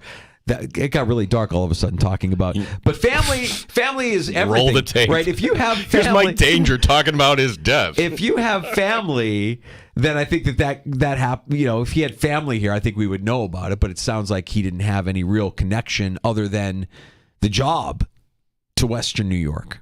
If I'm reading it right. That's kind of correct. Like, you would think that maybe you form friendships and bonds and everything, and somebody might be checking in every once in a while, but I don't know if that's not uncommon for our industry either. There's a lot of people that are in our industry that you can't approach them because they only want to be left alone. And if you try to engage them, it's a slight, or they're always defensive, or they're always angry. There's plenty of people in media that I don't are that know. way. Yeah, I don't know if Dickerson was like that toward the end or not. You mentioned that Brownie actually addressed this today. He did. He talked about it earlier today on One Bills Live. Get better soon, Dan DeLorean. The thing he was saying was that he knew that he wasn't everybody's cup of tea. I'm paraphrasing. He knew that he wasn't everybody's cup of tea, and that he was either loved or despised, but he was always good with Brownie. And you mentioned the time that Brownie was there was not a time where GR was necessarily liked by the local teams because of how critical Dickerson was, but Brownie said glowing things about him, that he learned a lot working with him. Yeah, I mean, I'll tell the story off air, but there was one Bills coach one time that actually went up to Brownie, and I'm like, holy cow, this guy's going to throw down with him. Like literally people would get. Can you imagine saying something on the air where in the real world you would come up to just a coworker and threaten them? So Brownie had to put up with a lot. And I think Chuck appreciated. He knew that the guys out there that were pounding the pavement for him, getting. Do you think McDermott corners us this July? I'm surprised it hasn't happened yet. I mean, look, I'm sure somebody has pointed out like the McDermott lives, but like we're just having fun here. That's it. We did it yesterday to Seth Appert. When we had Seth Appert on with us yesterday, and we asked him about Syracuse, the opponent they're playing tonight at Blue Cross Arena. Hey, Seth, we know your answer before you even give it to us. Let's see if this sounds right. And he's like, yeah, you guys are doing my job for me. Exactly right. They're not going to give you anything more than what they know they're going to give you. And again, if there is a coach or anybody that says, hey, guys, like, we'll take the call off air. Mm-hmm. We're not unreasonable. Mm-hmm. But to answer your question, and I've told the story once on the air. We're at camp one time, and I go to Danger. I'm like, McDermott is in the next tent listening to us. And I look over, and it's about six yards away. Like, he's just there with his arms folded. And I motion over to him like, hey, come on up. And then he takes off. Like, no, I don't want to come on with you guys. But I'm just like, that's a little unnerving when the head coach is standing behind you listening to what you're saying about his team. Eavesdropping. Yeah. I kind of take that as high praise. That's compliment. You know what that is? That's complimentary broadcasting is what that is. Remember how upset everyone was early in the week and this weekend after Wake Forest and their fans stormed the court? Duke star Kyle Filipowski injured his ankle. Well, we've got a footnote to the story today, Gino, and it's this. Filipowski is expected to play tonight in what can only be described as inspirational, an absolute role model for our children. The other word that comes to mind is gritty. I'd hate to think of the worst case scenario when a court or a field gets stormed, but for now, celebrate that W. If you're a fan, storm the court, storm the field, because who knows how much longer you're going to be able to do it. So much was made of this guy. Oh my God, this injury. It's really going to take somebody dying for this to, unless somebody completely outlaws it and just schools. No. You said the insurance thing. Insurance will be like, really? Do they do that in the SEC for safety or because the insurance premiums go up? Like, hey, you know what? Caitlin Clark took kind of this elbow, and like, honestly, dude, she's bumped into somebody. That's right. So if you know a court storming is going to happen, Just be smart. Head on a swivel. Yeah, that's it. Head on a swivel, people. You'll be fine. That's right. Yeah, let's hope this doesn't go away. And by the way, Jay Billis, get out of here with that tick. Arrest anybody who comes on the court and everything. Okay, that's great. Yeah, for being a college student and my alma mater arrested me, now I got to go apply for a job? Yeah. Quick take here on a story here today, Danger. The Jets are allowing quarterback Zach Wilson to seek a trade. Translation, no one wants to trade for you, Zach. So go out there and find that out for yourself. The last time the Bills made this kind of move, it was with Cole Beasley. They gave him permission. Oh, there's nobody who wants. He ended up getting released. Ironically, Beasley would actually come back after Tampa Bay would let him go. Now, in regards to Wilson, look, no one's going to trade for him. Why would you give up a draft pick? However, it's on the open market. Somebody's going to give him a chance here, Danger. All right, so who's he playing for in 2024? The Jets or the field? Oh, it's the field. He's not staying with the Jets. No. Done for sure. Gone. I mean, he just really, last year at this time, he was excited about when they brought in Rodgers, I should say, it wasn't this time last year, but when they brought in Rodgers, I'm going to learn from Rodgers. I'm going to be a good study. I'm going to learn everything I If can. you're the GM and the head coach of the Jets, you can go out and get a mid-round pick and develop them, and you extend your time. But you're not getting that out of Zach Wilson. Nobody's giving you a mid-round pick for Zach Wilson. No, but I'm saying the Jets will spend a mid-round pick this year another quarterback. on another quarterback. Yeah, I get that. If they get a seventh, they're lucky, right? It's probably more likely that he gets released. The only thing I could see is like 7th for 6 pick swap, some nonsense like that. Just makes you feel good. Maddie Glab is in Indianapolis for the NFL Scouting Combine, and we'll get her thoughts. She can be our ears and eyes in Indy today and talk about some of these mock drafts that are out there. Maddie's doing a great job covering all of the mock drafts and who they have the Bills taking at 28, and there's no shortage of mock drafts, as you know, this time of year. Maddie Glab, our guest from One Bills Live, next in the Sports Bar. Danger and Battaglia, the Fan, Rochester.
Only home game this week for the Rochester Americans. It's tonight. The Syracuse Crunch back in town. Rochester currently tied for 4th in the North. Don Stevens, Andrew Mossbrooks will have your call beginning at 7 here on the Fan Rochester. Tough one for the Sabres last night, falling in Florida by a 3-2 score. Their trip to the Sunshine State continues tomorrow night. They play at Tampa Bay. NFL news and notes from today, where the Kansas City Chiefs releasing wide receiver Marquez Valdez-Scantling. That saves about $12 million against their cap. The New York Jets have given permission to quarterback Zach Wilson to go seek a trade. What about the Buffalo Bills in the Combine? We'll get an update coming up next from Maddie Glab, BuffaloBills.com, joining us here in the Sports Bar. Sports is brought to you by GetMyPerch.com. Save half off today to Lasertron in Henrietta. Gene Battaglia in the Sports Leader, 95.7 FM and AM 950. The Fan, Rochester. Top Shelf Sports Talk. You're hanging out in the Sports Bar with Danger and Battaglia on the Sports Leader, 95.7 FM and AM 950. The Fan, Rochester. Doing our best this week in the Sports Bar to have somebody on with us every day to be our ears and eyes at the NFL Scouting Combine. And today, One Bills Live's Maddie Glab drew the short straw, Gino. I feel like we almost have to explain something to Maddie. Maddie, you've been to. Thank you for coming on with us, and it's way overdue. Maddie, you've been to Rochester. I don't know if you've noticed this during camp, but we've been told that our A's are a little bit flat when we talk. Yeah, when we talk. Like for years and years, I thought the golfer's name was John Ram. When somebody pointed out, no, it's John Rahm. It was me. So if it comes off a little like Matty Glab, that's just the way we speak here. Yeah, we're talking to Matty Glab, and then we're gonna go to the Bills game, and after that, we're gonna go to Bill Gray's or Pittsburgh Dairy. Yes, can't wait for Maddie. How are you today? How is set a scene for us. What is it like out there in Indianapolis? Well, first, I got to tell you guys, you're making me feel at home because in Chicago, where I'm from, the A's are very flat as well. I feel like I've lost a little bit of that living in Missouri and then in California and then in Tennessee. So I'm a transplant at this point in my life. But at one point, I think when I got into college, people are like, oh, my gosh, you're A's, like the way I would say naps. So I totally get where you guys are coming from right now. But setting the scene here at the Combine, we started to hear from prospects today, which was awesome. The defensive linemen and linebackers spoke to media at several different podiums Tuesday, and part of today was for coaches and GMs as well. So we've kind of heard from everybody on that front. Heard from Sean McDermott on Monday, Brandon Beane on Tuesday. I'm starting to feel like, what day is it? It just all blends together, being in the convention center all day with no sunlight, where we've got these fluorescent lights on us, which you just get used to. But I'm currently sitting at our Bills table, and if I look out, it seems like every NFL team here has a setup. Everybody's talking to analysts, coaches, GMs about what the heck their team is going to do this offseason. So, Maddie, I appreciate all the work you're doing because, quite honestly, like Danger and I can be a little lazy when it comes to these mock drafts. There are so many out there, and your series on BuffaloBills.com where you're kind of going through and telling us, okay, here's who so-and-so is taking for the Bills at 28, and here's who this analyst is taking for the Bills at 28, and you can kind of see some trends there, mainly a lot of wide receivers, but our show might be the one, Maddie, in West New York, saying, hey, you have all these holes on defense. Don't be surprised if the Buffalo Bills go defense here in round one. And in your latest article on BuffaloBills.com, you're pointing out, like, there is a guy, Chop Robinson, that has been projected to the Buffalo Bills at 28. Yeah. Being a Penn State guy, is that a fit, Maddie? You know what? Chop Robinson spoke to the media today, and it was nice to hear from him. I got to ask him about the Bills, because he's the guy who's been mocked to the Bills. But like you said, I said, hey, what would it be like to play on a defensive line with Von Miller and Ed Oliver? And he said, oh, those are two greats. I would love to be a part of that defensive line. He said the same about a lot of other defensive lines as well. I think when you're a prospect, you're going to be happy to play wherever, but man, he had a productive season in 2022 when he had 10 TFLs and 5.5 sacks. And this guy, it's about the get off with him. He's got that wicked fast, super explosive first step that you cannot coach. so few have, so that's what makes him super attractive as a first-round pick. That's why people are talking about him. But the interesting thing with Chop Robinson is the stats don't measure that first step burst or athleticism that he has. Setting the edge, being effective against the run, these are things that he needs to learn once he gets into the NFL. Can he do that? I think under the right coach, he can. But everybody loves him because of that explosiveness and first step. I think he needs to become a little bit more of a polished player, add more to his toolbox in terms of what he can offer in NFL defense. But a lot of people, like I said, believe that can be coached. When he hits so hard. It's fun to watch the tape on him because when he gets his hand on a quarterback, that quarterback is going down. I think he has some nice bend to his lower body as well, which is nice to see a guy of that size who has some bend to him. Maddie Glab joining us in the sports bar. It's Danger and Battaglia. You hear Maddie on One Bills Live with Chris Brown and Steve Tasker here on The Fan. She's in Indianapolis for the NFL Scouting Combine and looking over a lot of these mock drafts. And Gino mentioned it. We might be the only show. I don't know that we're the show that's saying they shouldn't draft wide receiver because if there's a wide receiver there at 28, I think we'd all be happy about the Bills selecting a wide receiver, but we also think that what they can do or what we think they should do is different than what they will do. And I guess if we're going to talk about wide receiver, Maddie, of all the mocks that you've been following, is there one wide receiver that you see going to the Bills more often than not? And I have a name in mind and a player that I like. I don't know that he's first round quality, but man, everything I see about Ladd McConkey feels like that guy could be a Buffalo Bill.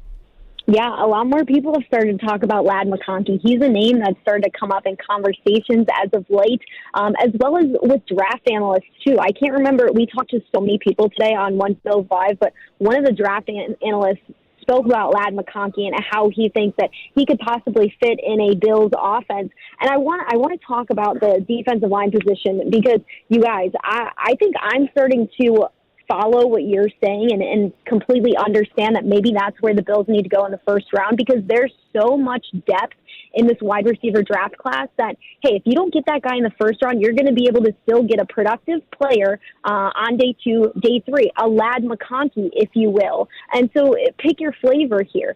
The thing about the defensive line draft class is if you want to go after an edge rusher and a defensive tackle, which the Bills might need both of, knowing that 8 of 12 defensive linemen on the roster this past season are set to become free agents, you have some work to do there. And if you want to go after those two positions in the NFL draft, it's the end of the first round into the second round, middle of second round is where you're going to find your best value. And so if the Bills believe, hey, we need to address that position early, and they have somebody sticking out on their draft board or have somebody that matches up with the value of when they're on the board, whether it's in the first round or second round, I can totally see them going after a defensive lineman and then filling that wide receiver need a little bit later. Yeah, I mean, one of those players, and I'm Maddie, you might know the pronunciation where I'm not so sure. Ladu from UCLA, the defensive lineman, and maybe he has some health concerns, but and again, there is a mock out there that has, as you pointed out, him going to the Buffalo Bills at 28. Is that somebody, again, asterisk being here, if healthy, is that somebody you could see if the Buffalo Bills investing in at 28? Yeah, Latu is how you pronounce his name. We got a name pronunciation guide ahead of the combine, and I've just been staring at it with a lot of these names, trying to learn how to pronounce it correctly. But yeah, he's somebody who's been mocked to the Bills. I was a little bit surprised to see him there at 28. I know his value, at least in some of the top 50 lists that I've looked at, are teens and 20s, depending on how much weight you take on or how much you factor in that neck injury, because he had to medically retire during his time at Washington due to that nagging neck injury. He was cleared from all of that and was able to play at UCLA. I don't know if he's going to be available at that point for the Bills. And you also wonder, regardless of if you're the Bills or another NFL team, everybody takes injuries into account differently. So there's scouting departments that will be able to say, hey, you know what? I love what I see on the tape. Yes, there's injury concern, but I believe more in the tape than I do in the injuries. And there's other scouting departments who are going to say, you know what? We're not going to touch a player like that based on conversations with your medical department. So it just depends on what type of team you are. Not sure where the Bills are at. I do know they take that stuff into consideration. Laiatu Latu spoke to the media today, and he was asked, hey, did you have to go through more medical exams, more testing because of that neck injury? And he said, no, I have done everything. I've done everything the same as all their defensive linemen. So that was good to hear. But, I mean, man, oh, man, when you watch this guy on tape, 23.5 sacks, 34 tackles for loss in the last 2 seasons. Last year, he had 13 sacks, 21.5 TFLs, led the nation in tackles for loss per game. He is an all-around athlete. The finesse is there with his moves and his creativity that he has with the way he moves to the quarterback, the way he can get the quarterback on the ground. It looks so easy to him. It seems like he has a head start with the way that he gets after the quarterback, and I think that speaks to his instinct and get off. He can play the run and the pass. He's good at shedding blocks. He's very strong with the way he can blow past offensive linemen and knock a quarterback to the ground. It seems like you count 1, 2, and then the quarterback is on the ground. I can see why people have him at the top of their list. He could be a player to remember at the next level if that injury concern completely goes away. Maddie, let's stay on the defensive line and talk a little bit about the prospect out of Illinois, defensive tackle Jerzon Newton. What can you tell us about him? Oh, man, Jerzon Newton. Johnny Newton is what he goes by, and he spoke to the media today, just like all these defensive linemen. It was fun to hear from him. I was like, you have got a great personality, big smile. Seems like he's a fun guy to have on your team. I asked him about playing for the Bills and what he knows about them. He said, I have been watching Ed Oliver tapes since he was at Houston. I would love to be a part of that defensive line. If me and Ed were together, it would be Sack City. And then he had a big smile. So that was fun to hear.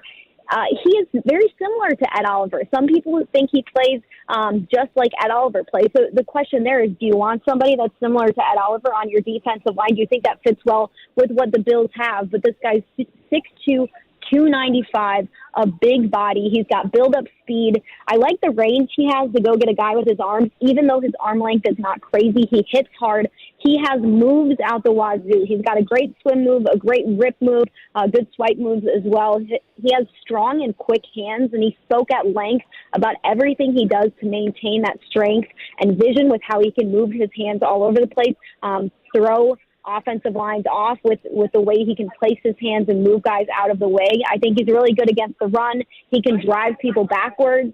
I like how he looks on tape. I think he has room to improve, but I also think he could have a good NFL career. He's played in 45 games, so this guy has a volume of work to go off of in 4 years, 18 sacks, 28.5 TFLs.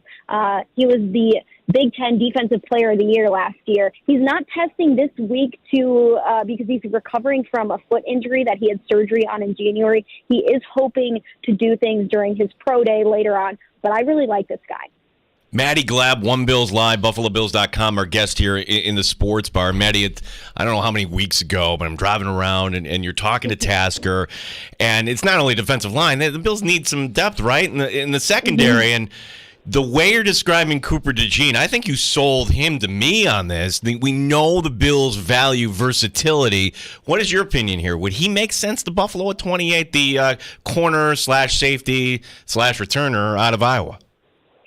It's interesting. I love his tape. I'll get into that in a second. But I was speaking to Greg Cosell of NFL Films earlier today, and I wanted his evaluation on Cooper DeJean. And I was like, is he a corner or a safety to you? Where do you place him? A lot of people think that he can move over to safety. A lot of people want to see him at safety. But then in the same breath, there's people who are like, no, he is a corner. He did that best. He should stay at corner. And Greg Cosell was like, I believe he's a corner. I think he's a corner. So it just depends on what the team thinks. But I really like what he has to offer. And if you look at the safety class, we were talking to Matt Miller today from ESPN, and he said, there might not be a safety that goes within the first 2 rounds, which I was a little surprised to hear because I do think Cooper DeJean, I guess you're grouping him into the cornerback position group if you're saying that, because I think he will go, within the first 2 rounds. He's been flying off the board in the first round. But just thinking of the need that the Bills have at that safety position, it might be something they want to go after in the draft, to be able to draft a young guy who you can who you can teach, who can learn, maybe get some veteran safeties as well in free agency, just knowing that Micah Hyde is a free agent, Taylor Rapp is a free agent, Cam Lewis is a free agent. Jordan Poyer's under contract for another season. I would like to see at least Jordan Poyer, Micah Hyde stick around for one more year to be able to help a younger guy come along. But, man, you turn on the tape on this guy, first thoughts, athletic. He's got good size. He's instinctive, very strong. He knows how to get his hands on the football. He's great against the run, which you want to have in a safety. He has a knack for finding the end zone when he picks one off. He returned several interceptions for touchdowns. In 2022 and 2023, his sophomore season, he had 5 interceptions, 3 that he returned for touchdowns. And that's what you want. You want a guy to get his hands on the football, and then you want a guy to run into the end zone. He's got a good feel for the ball. He shows that with the way that he moves to it. He's smooth and fluid. He's got nice feet. He does a good job of reading the quarterback, which is important at the safety level. He can bait a quarterback into making throws, and he knows when he can really pursue a route and pick it off. I think that shows the signs of a smart safety is when you know, okay, hey, I'm going to pursue on this play, and I know I can get in front of the wide receiver and pick it off. The big question with him, though, corner or safety, where do you want him at? Do you think he can work as a safety in the NFL? All right, well, let's stay with safety because there is a mock out there that has safety Cameron Kitchen of Miami going to the Bills, and we're talking about that need at the secondary position here. But is that a prospect that you see as somebody that could play right away, Maddie, or does that person need a little bit more time to develop? Yeah, I think he could fit in Buffalo's scheme, and I think he could be somebody that does play right away. He's a junior, coming out of the draft as a junior, 6 feet, 205 pounds. He played in 34 games, started in 26. In his career, he had 11 interceptions, 2 that he returned for touchdown, had 26 passes defense. In 22 and 2023, he was all-ACC first team and was an All-America honors. Received that in 2022. My first thoughts about him is he puts his body on the line for the football. He plays with a motor. He hits hard. He's got some pop to him, nice hands. He can track the ball. He's got quick feet and can get to the ball in an instant. That really helps him in run coverage when it comes to getting to the ball quickly. He does a good job of reading and reacting to a quarterback and can recognize routes, which is important to do as a safety. I think what stands out about him most is the way he can make the field look so small with how quick he can get from point A to point B. That's his most impressive trait, in my opinion. So we'll see when he's available. We'll see where he goes. Maybe that's a guy that the Bills decide to go after.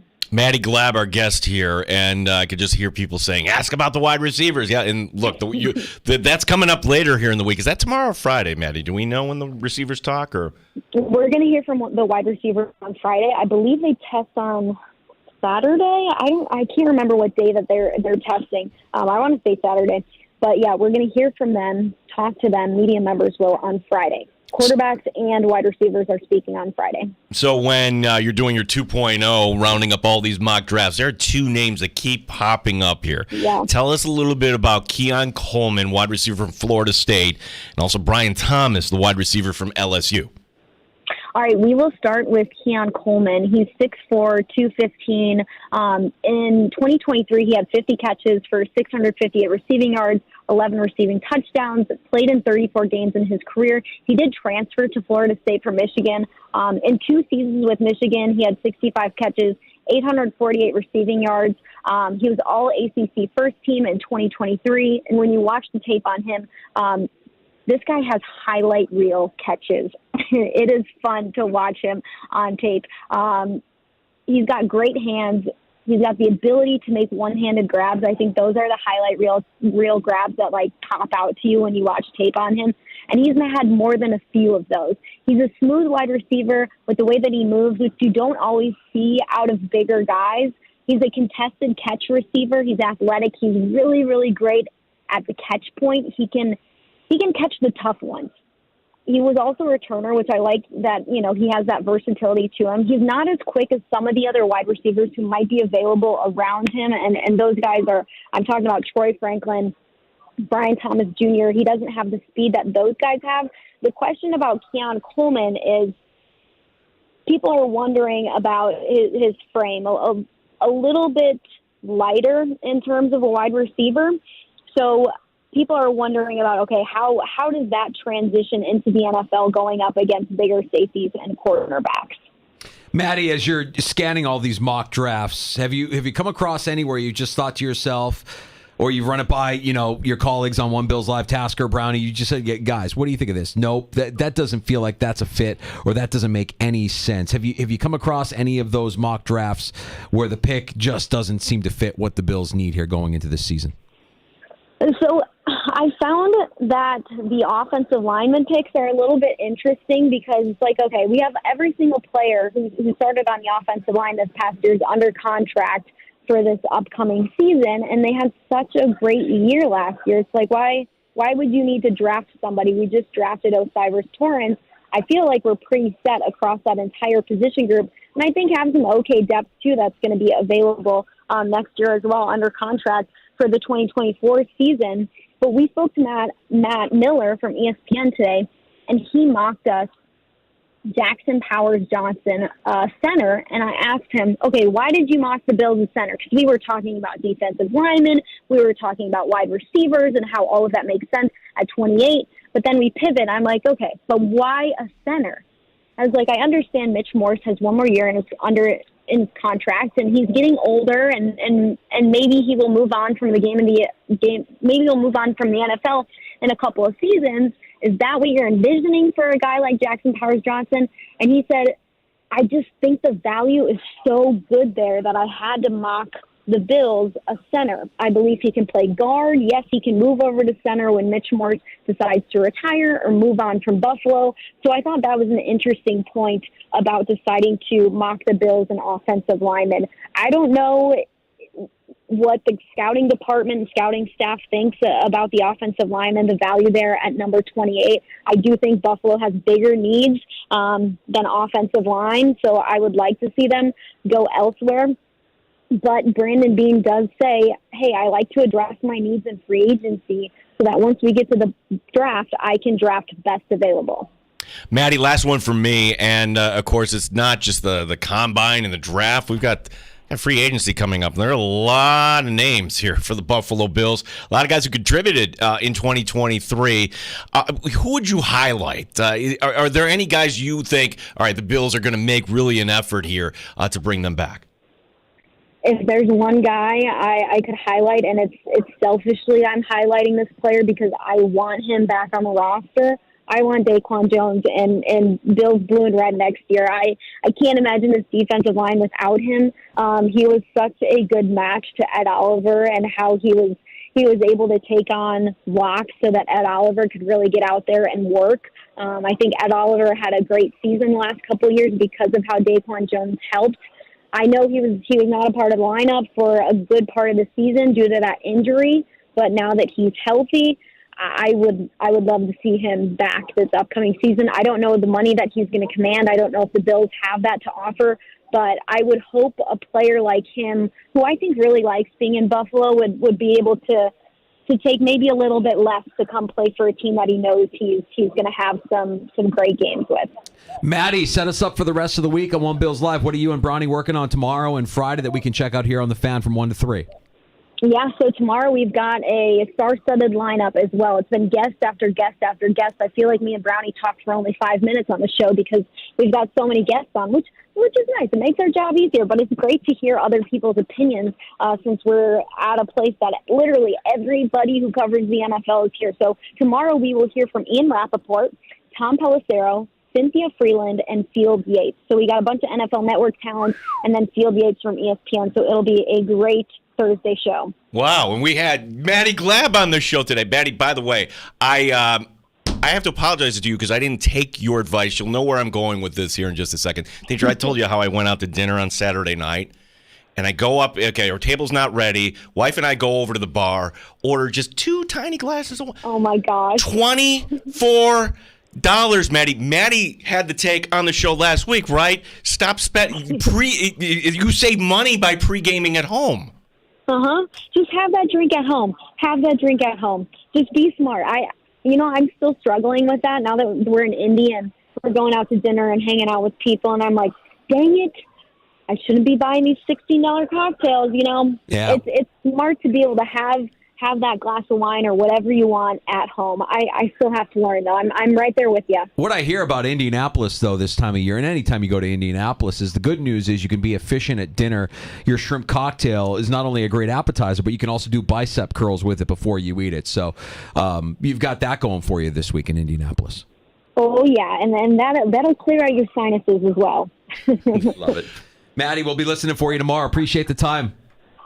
Appreciate you guys. Thanks for having me on. No problem. Thanks, Maddie. There's Maddie Glab. You hear her on One Bills Live, BuffaloBills.com. And Maddie absolutely crushing the pre-draft process. I mean, she's got some great notes here and knows a little bit about all of these prospects. I'm wondering if, there's a career change. I mean, that was like boom, boom, boom, boom. Like, couldn't get anything faster. No, it was really good, really sharp, and some great insight there on a couple of names that you need to get a little bit more familiar with if you're going to be a Bills fan as we zero in and get closer and closer to the end of April. I'm telling you, the guy, because the Bills drafted a versatile guy from Iowa before, Cooper DeJean at 28. Yeah, I think for anybody that wants to talk wide receiver, the guy that I keep going back to is McConkey.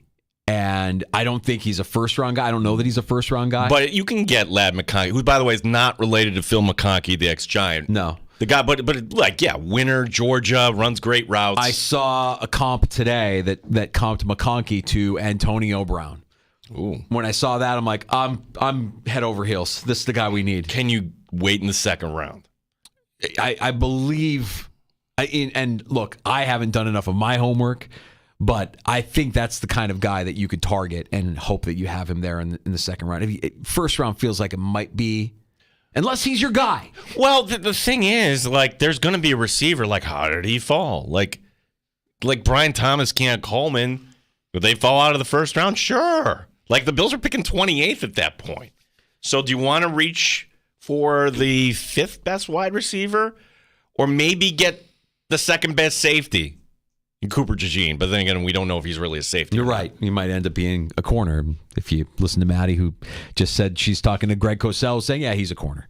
Probably better as a corner. But then, Sean McDermott, I don't know if you knew this or not, he loves versatility. Well, yes. Do we know if DeJean wrestled at all? Ooh. That would be the tiebreaker. We'll break all ties if you have a background in wrestling. Should have asked Maddie that question. We're going to take a break, come back. Happy hour is next in the sports bar. We've got a round of shots. We have last call. You can join us simply by calling 866-4326, 585-866-4FAN. And we'll also engage with you on Twitter at The Fan Rochester. That's Elon's Twitter, X, at The Fan Rochester. You're listening to the Sports Bar with Danger and Battaglia on 95.7 FM.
95.7 FM and AM 950. The Fan, Rochester. Always live on the free Odyssey app. The Fan, Rochester. Sports Update. It's the only home game for the Amerks this week. Tonight, taking on the Syracuse Crunch. Amerks in 4th place of the North Division. Don Stevens and Andrew Mossbrooks have your call beginning at 7 here on The Fan. Sabres coming off a tough loss at Florida last night by a score of 3-2. Sabres staying in Florida, the state of. They're in Tampa Bay tomorrow. NFL notes, the Chiefs today releasing a guy who helped them win the Super Bowl. Wide receiver Marquez Valdez-Scantling is a casualty, saving $12 million against the Chiefs cap. The Jets have given permission to quarterback Zach Wilson to go seek a trade. 6 games in the NBA tonight, including Cleveland playing at Chicago. Sports is brought to you by GetMyPerks.com. Today, save half off to Lasertron in Henrietta. $50 value, $25. Get this and other great deals. Log on to GetMyPerks.com today.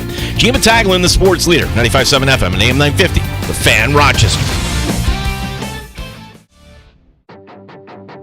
The Sports Bar with Danger and Battaglia. Trading Josh Allen for the number 1 overall pick here does a few things. It allows you to get a quarterback that could be as good or even better than Allen is right now. No! Mike Danger. And the pride of Section 5, their GM, Ryan Poles, could swing a transformational type of move this week by trading out of the number 1 overall pick. Gene Battaglia.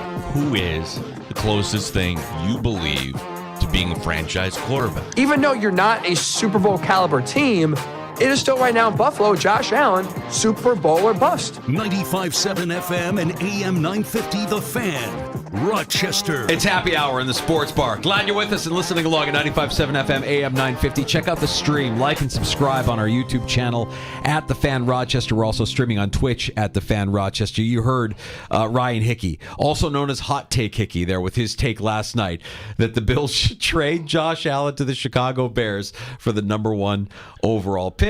That went about as well as you think it would go, and he faces the music with us tomorrow afternoon at 3:25. Yeah, I'll give Ryan credit on this, and I just asked him, is that a real take, or is that a take just to kind of get our emotions going? Is he looking to get ratioed?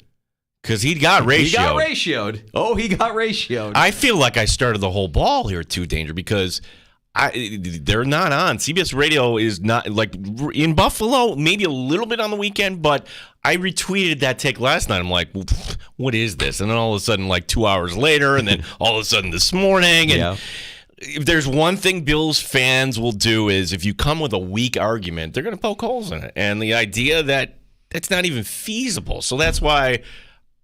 Now, you believe tomorrow when he comes on, you think he's going to back down. Yeah, I don't think he is going to. Do you want to wager a box wine? I'm not allowed to. A box wine wager. I'm not allowed to. You're not allowed to? Well. Are you sure you're not allowed to? I can, but I would get in trouble. I know the ramifications. You would get in trouble. You would get in trouble from the executive producer. She's going to give you a hard time if you lose another bet to the big, mean Mike Danger in the sports bar. I don't think he's going to back down.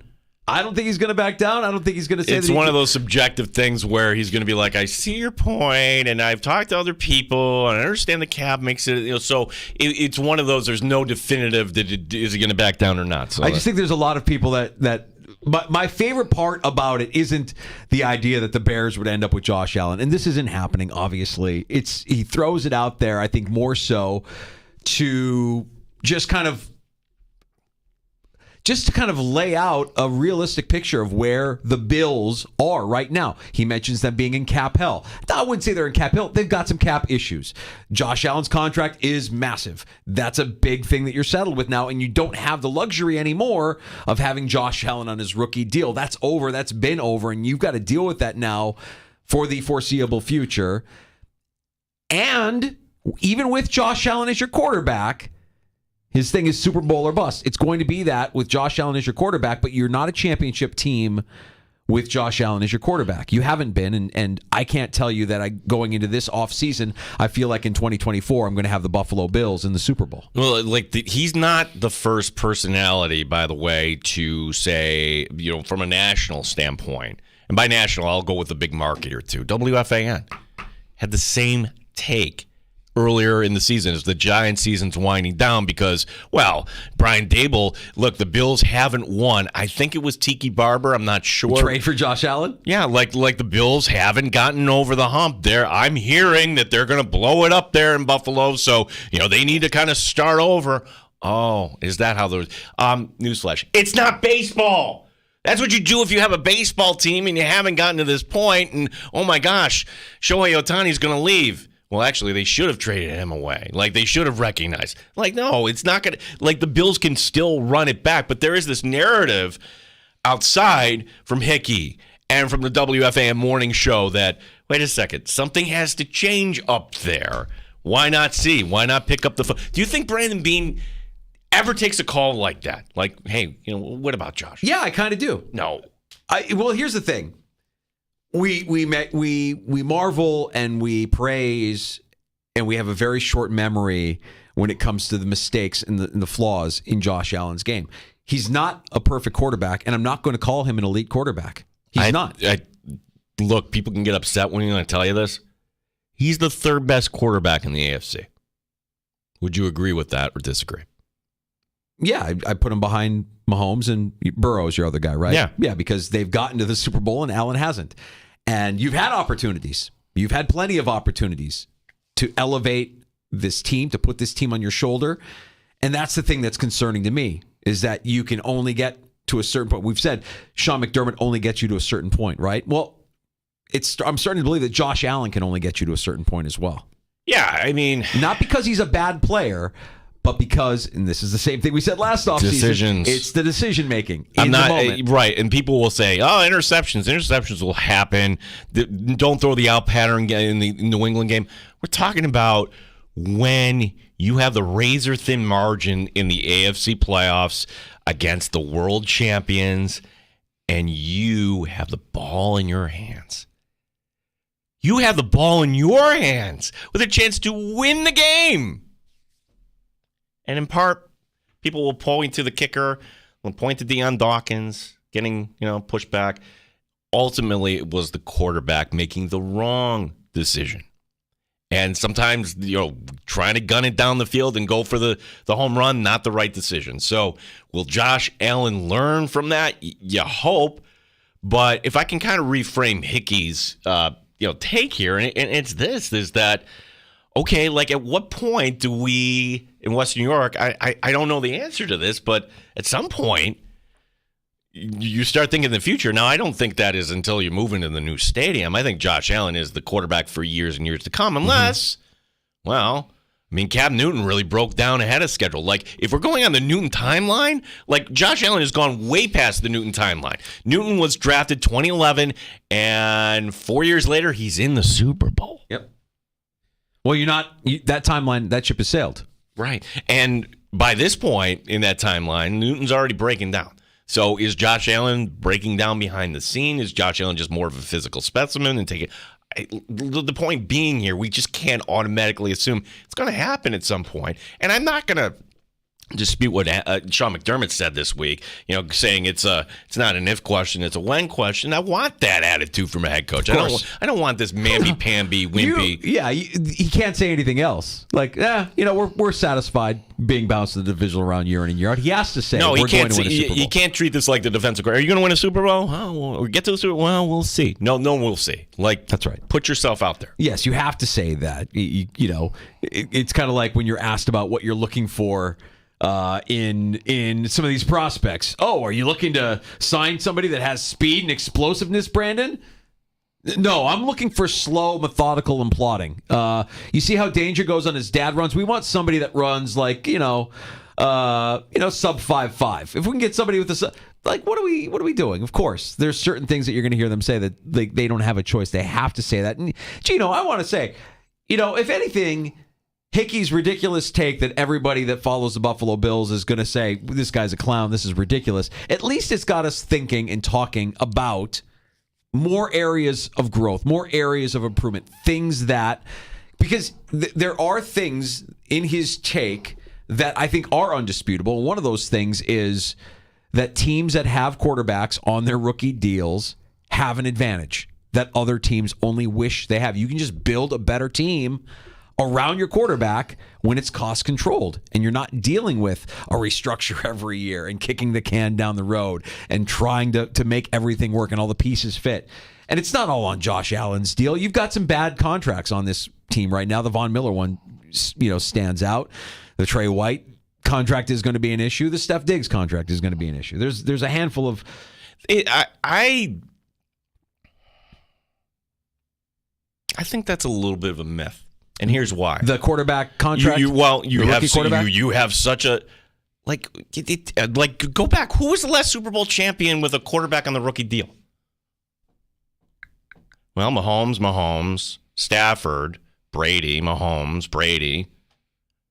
All right, Folk. That's a weird one. All right, that's in the weird category. I don't know where we put that. Foles? Yeah, BDN? Foles. Yeah, I don't even know the guy's name. Nick Folk Foles. is a kicker. Foles is BDN. Right. Yeah. Weird category.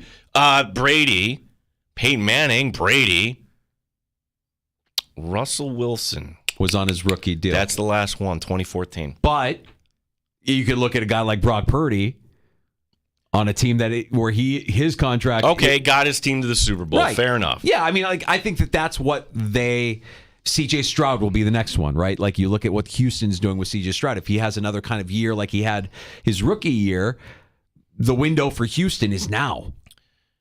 Part of this, too, is like, notice I'm rattling off the same names, Brady, Mahomes. Like, in the AFC, C.J. Stroud, good luck if you get to the Super Bowl. Getting past Allen, and if not Allen, Burrow, and then Mahomes at the end. It's like the Mike Tyson game where you're trying to fight, the knockout game. There's a lot of Brady on that list, and then you have a couple of Mannings. There was a time or two where Manning did get through, that Manning did get over, and Manning did find his way in. I mean, it's you can envision a world where Mahomes may go down as the greatest of all time, but Allen can be the Manning to Mahomes' Brady. That is what we're hoping. That's right. That's what we're hoping, and that's not the first or that's not the last time you'll hear that. I think that the more accurate comparison is the Cam Newton comparison.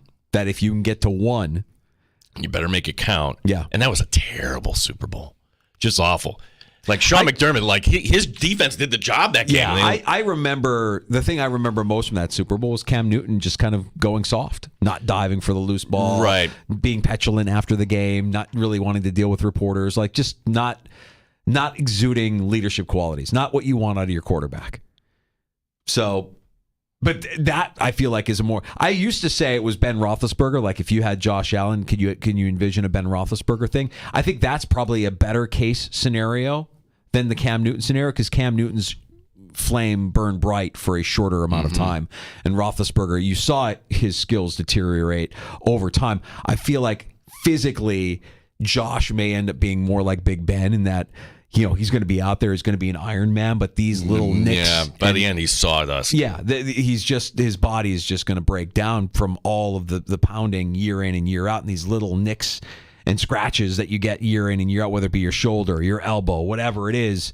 Hopefully the knees stay healthy and you don't have to worry about that too much. But the Newton comp, as far as like, can Allen get to the Super Bowl the way Newton did? That would be the best case scenario. I've liked the Roethlisberger comp up to this point, but I think it is probably more like the Cam Newton story might be more realistic in terms of your hope is that he doesn't flame out the way Newton did with his physical health. I think maybe where like the take might have come from, not from a Buffalo standpoint, from a Chicago standpoint, they're looking at all these options, right? And the option, and I think this is the smartest thing, and I predict, Mike Danger, this is the thing that will happen.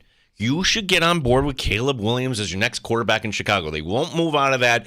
That is the closest thing that you've had since Joe Burrow as to, hey, this is the guy that you can build around. It's going to take some time. You're going to need some patience. I would not – that's the opportunity to reset the clock there if you're Chicago. But is there another option, meaning is there – like you can't trade Josh Allen because of the contract, amongst other reasons. But is there a guy that is still yet to be paid in this league that maybe the team that has him doesn't, like the Dolphins? I don't think they're moving Tua here. They haven't paid Tua yet. They're going to pay Tua. Trevor Lawrence? I don't know if I'm trading for Trevor Lawrence from Chicago. Right. You're not convinced. You don't really know. hasn't really won anything. No, I don't know that there is. I actually think that getting as much as you can get to build around Fields is a better path than bringing in Williams on a team with this many holes. He's going to fail. Chances are Fields is going to fail as well. Quarterbacks in Chicago, I don't know if you know this or not a great history. And that's probably why Williams, up until yesterday, the rumblings were, I don't know about Chicago. I don't know if I really want to go to Chicago. Yesterday he was saying all the right things. He said all the right things. Yeah. And you had Ryan Poles yesterday kind of making it sound like with the number 1 overall pick that they would be more inclined to hold on to it. And you get the impression that Fields may be on the way out. It all remains to be seen, but you know that deals are getting done this week, that this is the week that these guys are having those conversations. And, within the next couple of weeks here, certainly before we get to free agency, you'll have a better idea of who is where and what the end of April at the draft is going to look like in terms of a draft order. We can scrap the Josh Allen to Chicago for the first overall pick prospect.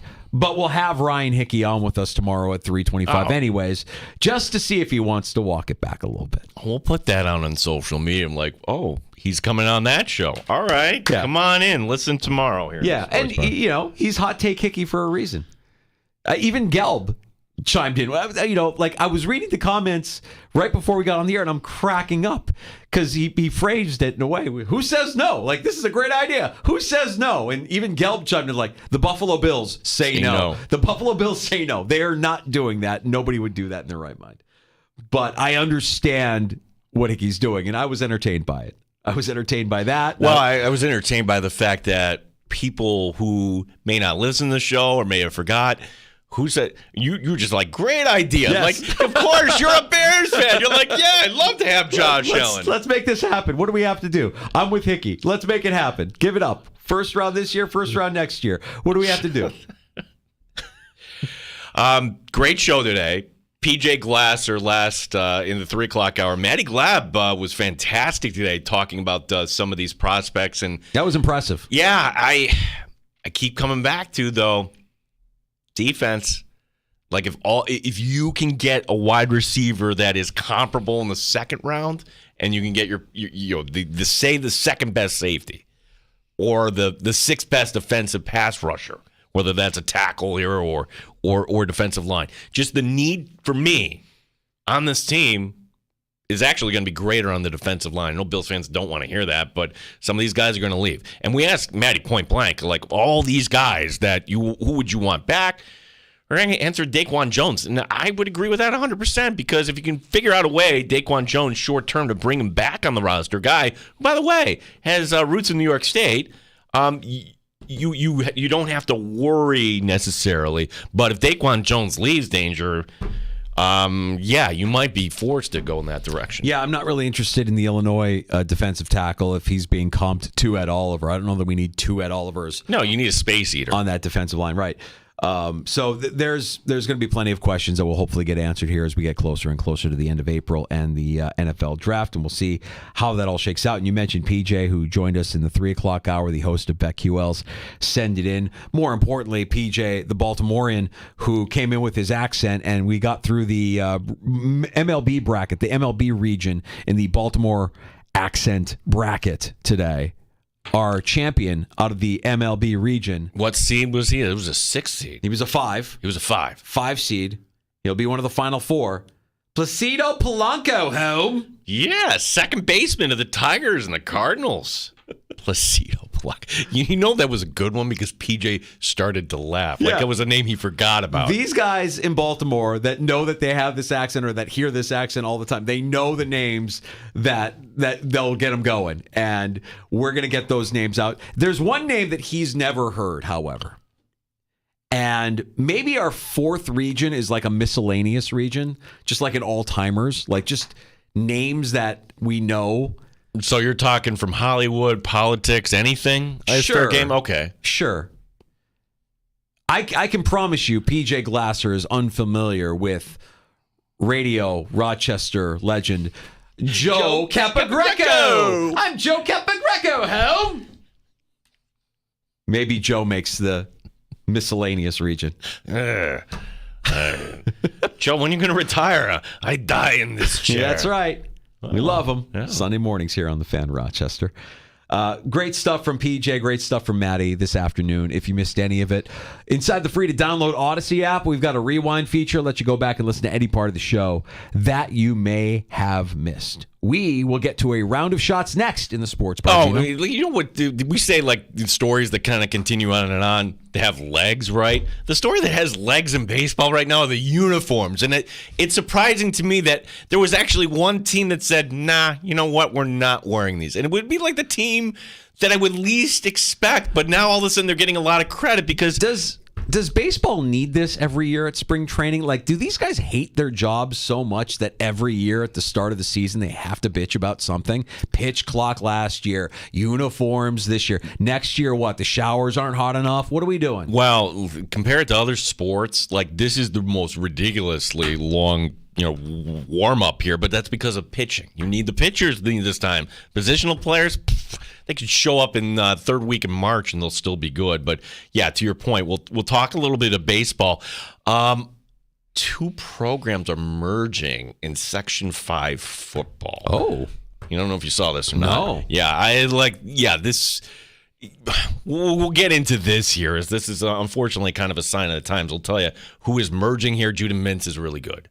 We'll see how far he can take this Orange team. I went 1-1 last night. I said Orange felt like a win. They got the win. Sabres felt like a win. Should have got the win. Could have gotten the win. That doesn't matter. Shoulda and coulda. No, that's a bad take. Oh, I'm sorry. The Bears should trade for Josh Allen. That's a bad take, too.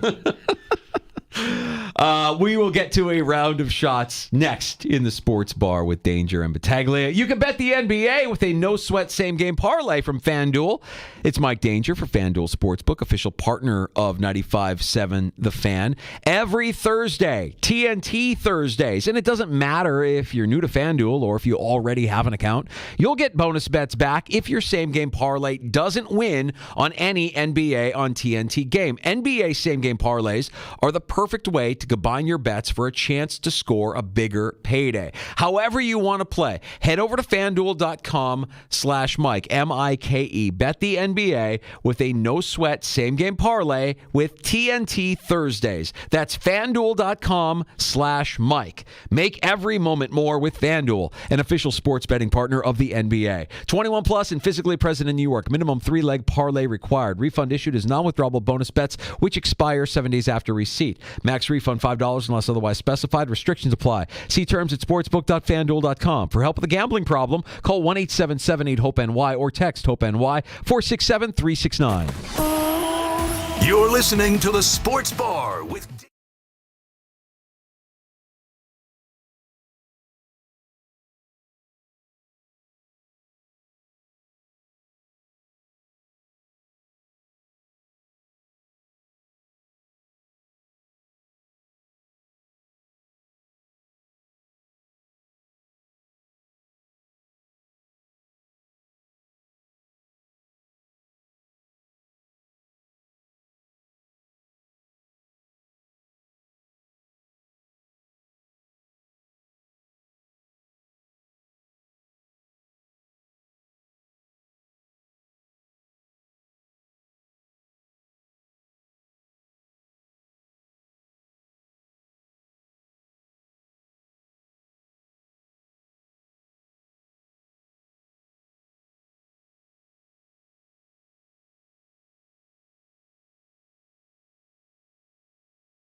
And Rochester Sports Update.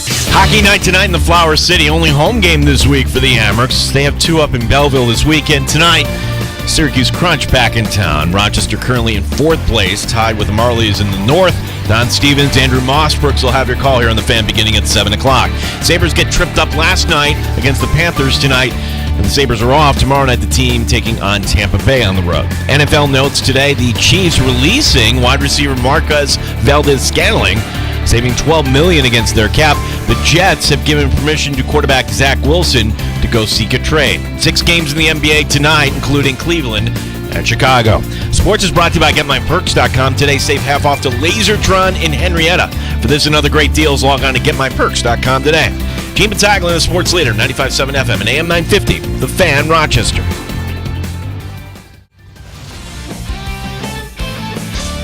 Bone-crunching hits, backboard-shattering dunks, bat flips, and hat tricks. 95.7 FM and AM 950, The Fan, Rochester.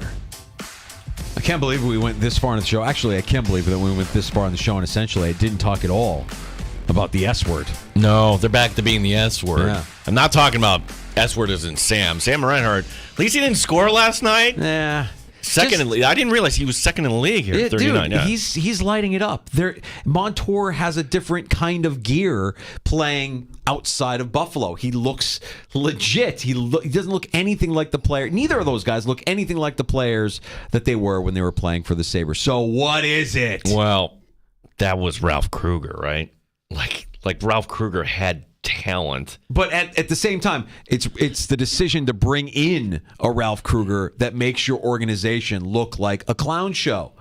And you can't get over it. Everybody there is rolling their eyes. Reinhart, Montour, Eichel, Ristolainen, everybody that was there at that time, Skinner, who's still there, probably just rolling your eyes like, what are we doing with this clown? What kind of organization is this? Allmark. Go Sure. on and on, Yeah. Former pretty good team of former Sabres. The loss to snapping the Sabres' season-long 3-game winning streak and 5-game road winning streak, both coming to an end. By the way, the Panthers extending their streak of allowing 2 or fewer goals in a game now to 14 straight. Sabres in Tampa tomorrow night before returning home to face the aforementioned Jack Eichel in Vegas on Saturday. And Montour scores that goal, and I'm just like, ouch, that hurts. But I think what hurts more about that loss is that one felt almost preventable in that you had the double minor, the bench minor from Granado that put your team, your penalty kill in a 5-on-3, gave them the 2-goal lead. What do you have to do as a head coach to get a bench minor for? What do you say to the officials? This is about Benson non-call. Was that what I kind of gathered? Yeah, it was. Look, again, officials are bad in most cases. You're going to have a complaint in every game about officiating. Okay, so with that aside, let's not let it come down to officiating or a bad call, and let's not give them ammunition to give you a penalty, which is what happened last night. And well. We have Amerks season still going. We can focus in, dial in on the Amerks. If that ends up being Judah Mintz's last game on the Syracuse home floor, he left a good impression. Mintz with 29 points and 6 assists. 13 times he's gone over 20 points a season. The Orange were up by as many as 21. They kept their slim NCAA tournament hopes alive, beating Virginia Tech 84-71 the final. SU led by 18 on the break, coasting to the win. Saturday night, the team is at Louisville. Tuesday night of next week at Clemson, and then it's the ACC tournament. Okay, so you get the win at Louisville, hopefully. That wasn't a lock at home. But so that would be 20, Clemson 21, and if we're going to what Mike McAllister told us last week, if you lost one game, in which the Orange did in this stretch, you would need to win at least one game in the ACC tournament. I don't know if 22 wins would be enough. That Georgia Tech loss is huge. Yeah, that was bad. If you don't lose to Georgia Tech and you go on a heater, that would have started with that North Carolina win in the middle of February. You would have won 5 straight at this point. That Georgia Tech loss is massive to me. You could have ended the season on a 5, 6, 7 game win streak going into the ACC tournament. That's momentum that carries into the tournament. Yeah, and maybe you're not playing the top seed in the quarterfinal or whatever it is, where the Orange would get seeded. So if they win out, if they beat Louisville, they beat Clemson, they get to 21. We say that they have to win 2 games in the ACC tournament to have even a remote chance? Mm-hmm. Okay.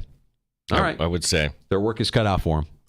The news we're teasing before, like which 2 school districts are merging high school football, that would be, at one point, unthinkable. Cal Mum announcing they're going to be one team now with Leroy.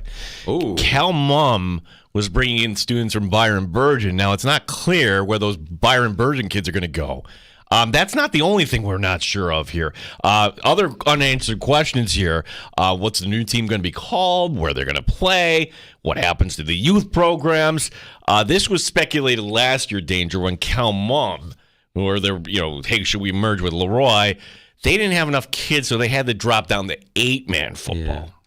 Yeah. Is that what this comes down to? Is just the number of bodies participating in the program? That's.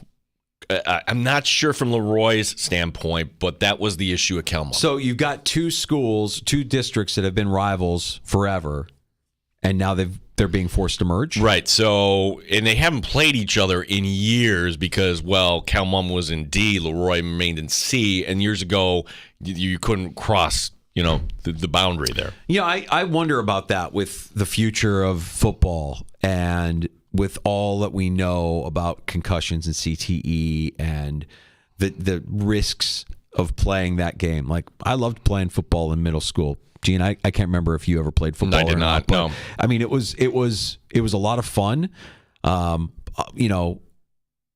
If your mother it was armed with the information that we have today, would she have let?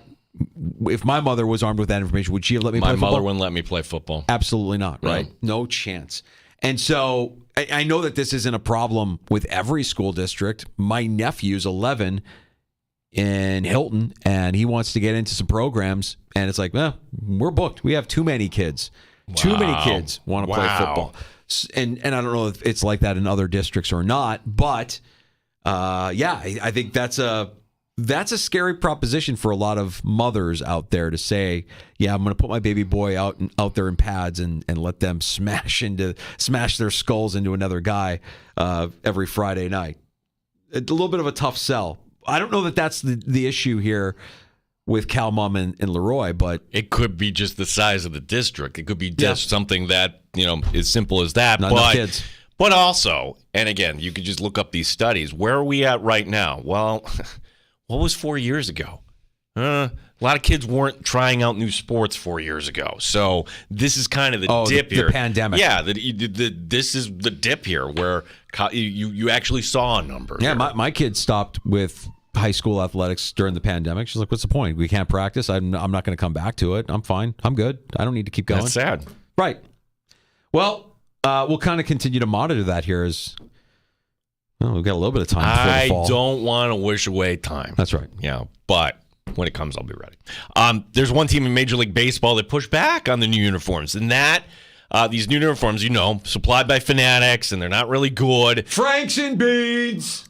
The one team, it's not in that regard, okay, but it's about the lettering and the spacing.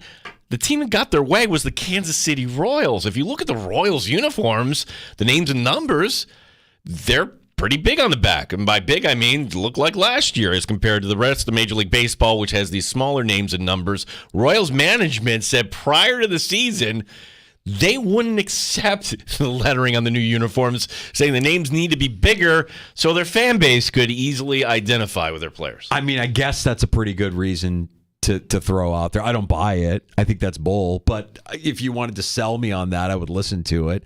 The numbers and names need to be bigger so fans can identify. Like, if you're a fan, you know who's playing first base. You know who's in center field. It doesn't really matter what their number. I mean, you want to know their number. They're the best players are the numbers that you remember no matter what the size is on their back.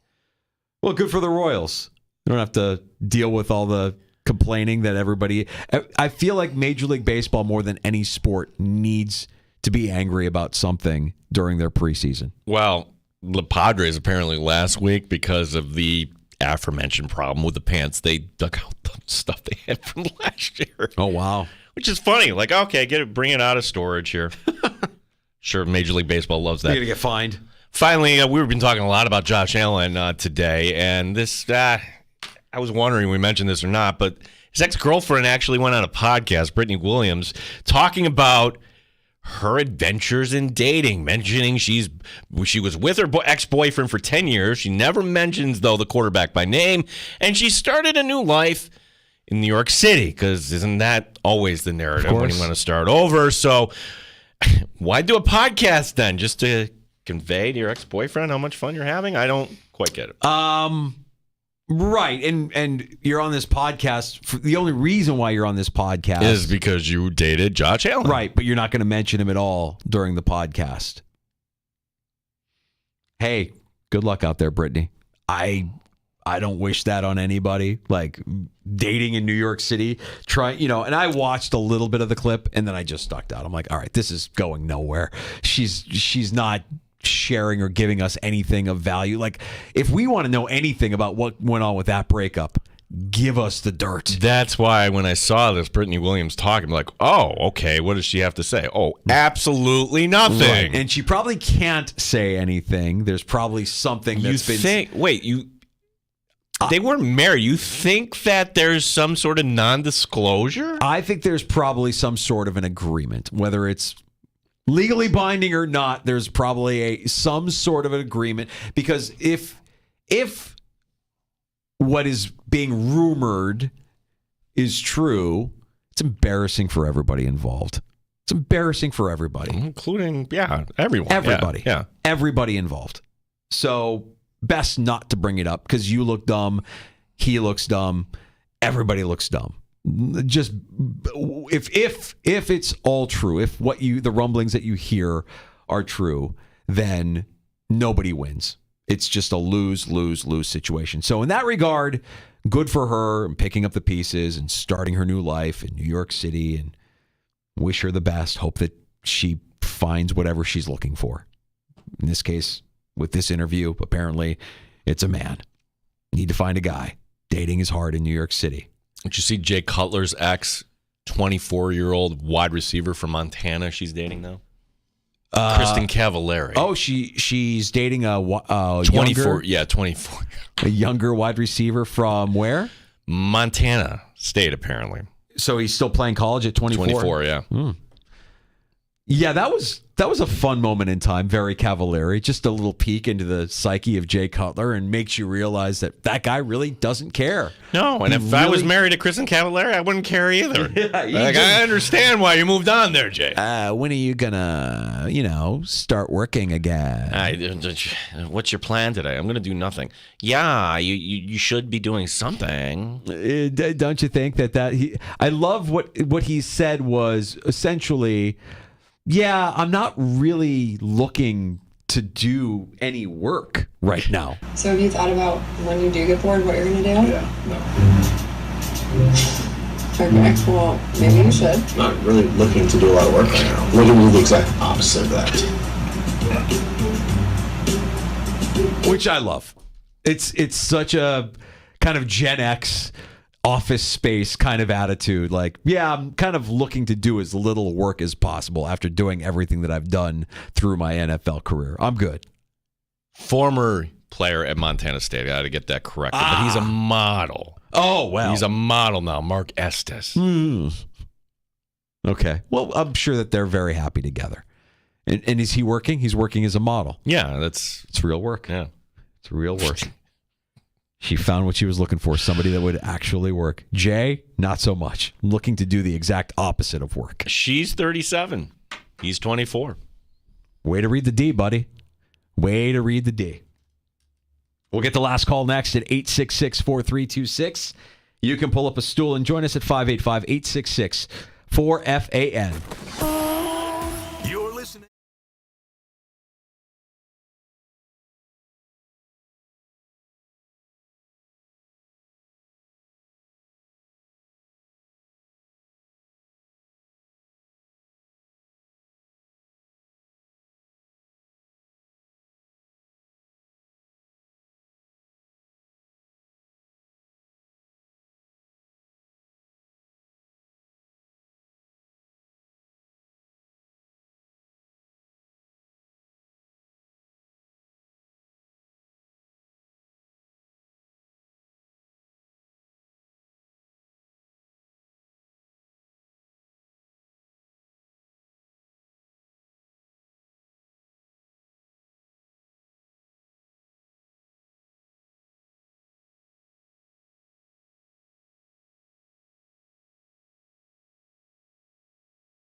All right, talking about this whole idea about Ryan Hickey saying that the Chicago Bears should trade the rights for Caleb Williams for Josh Allen. Maggie Gray has a response. That's our girl, Maggie. Take of the Year winner, 2023. Well, this might be Take of the Year 2024. She says that Ryan Hickey should be deported for suggesting the Bills should trade Josh Allen to land Caleb Williams. Oh, it's great. It's fantastic. He'll be on with us tomorrow. And, man, hot take, Hickey, if your goal was to get attention with that take, congrats, buddy. You got it. You got ratioed, and now you got Maggie Gray of Maggie and Perloff saying you need to be deported. You should leave the country. We don't want you anymore. It's a little harsh. It's just, sports. It's not that serious. But, yeah, you should leave the country. Get out. Last call is for you at 866-4326. You can join us at 585-866-4FAN. What are you doing, legend? John in Rochester. Hey guys, listen. I got to tell you, I shot a 65 for 9 holes yesterday, so I'm on a roll. But listen, Zach Wilson. What about Zach Wilson as a backup? I'm worried about Josh because of Joe Brady. I think Joe Brady's going to let Josh use his legs a lot more than Dorsey did, and I think I'm really worried about Josh. Yeah. What do you think about Zach Wilson? All right. Do you want to take this one, or should I just short answer run my head through the wall? Yeah, short answer is no. All right. I mean, if you have a stretch, you want a quarterback that can win you games. Period. End of story. I would like to take my head and slam it in that studio door as hard as possible before considering Zach Wilson on the Buffalo Bills. How's that, John? Is that okay? Now, to the other point that John made, though, we did see Josh Allen run the ball a lot more with Joe Brady calling plays. I don't know if that was by design by Joe Brady, because we got the sense last offseason, going into this season, they don't want Josh Allen out there risking his body. They know that when he leaves the pocket, he's fair game, and defenders want to kill him. So I would imagine that would be the strategy going into the 2024 season as well, even if it is Joe Brady calling plays. Hey, we're not going to put Josh at risk multiple times per game. Let's keep him in the pocket. Let's keep him clean. Let's make sure, even though the ironic part of it all, any injury that he's ever suffered through the course of a season hasn't happened running. It's been in the pocket. No, elbow here, shoulder there. That's normally the way that happens. Right. Yeah. Right. So I'm of the belief that there is no tomorrow. Run him into the ground if that's going to get you wins. I don't care. And I think he would probably say the same thing, but sometimes you need to save these players from themselves, so I hear. So we spent some time talking about the Josh Allen take, and Ryan Hickey from CBS Sports Radio will enter, I believe, hostile territory tomorrow at 3:25. Yeah, let him explain himself. And I think he's going to back down. I think he's going to walk it back a little bit. I don't know that he will. I don't know that that's the way of a takesman, but we'll see what Hot Take Hickey has to say tomorrow afternoon when he stops by the sports bar at 3:25. We'll try and get some coverage from Indianapolis as well here. The NFL Scouting Combine continues, and we want to get guys on, or girls that have been on, that are there, that can be our ears and eyes, like Maddie Glab was today. She was fantastic. Sal is going to join us later this week as well and give us the latest from the NFL Scouting Combine. If you missed PJ Glasser or Maddie Glab, find it with Odyssey Rewind in the free-to-download Odyssey app. JR Sport Brief next. Amerks Hockey at 7. You're listening to the Sports Bar with Danger and Battaglia.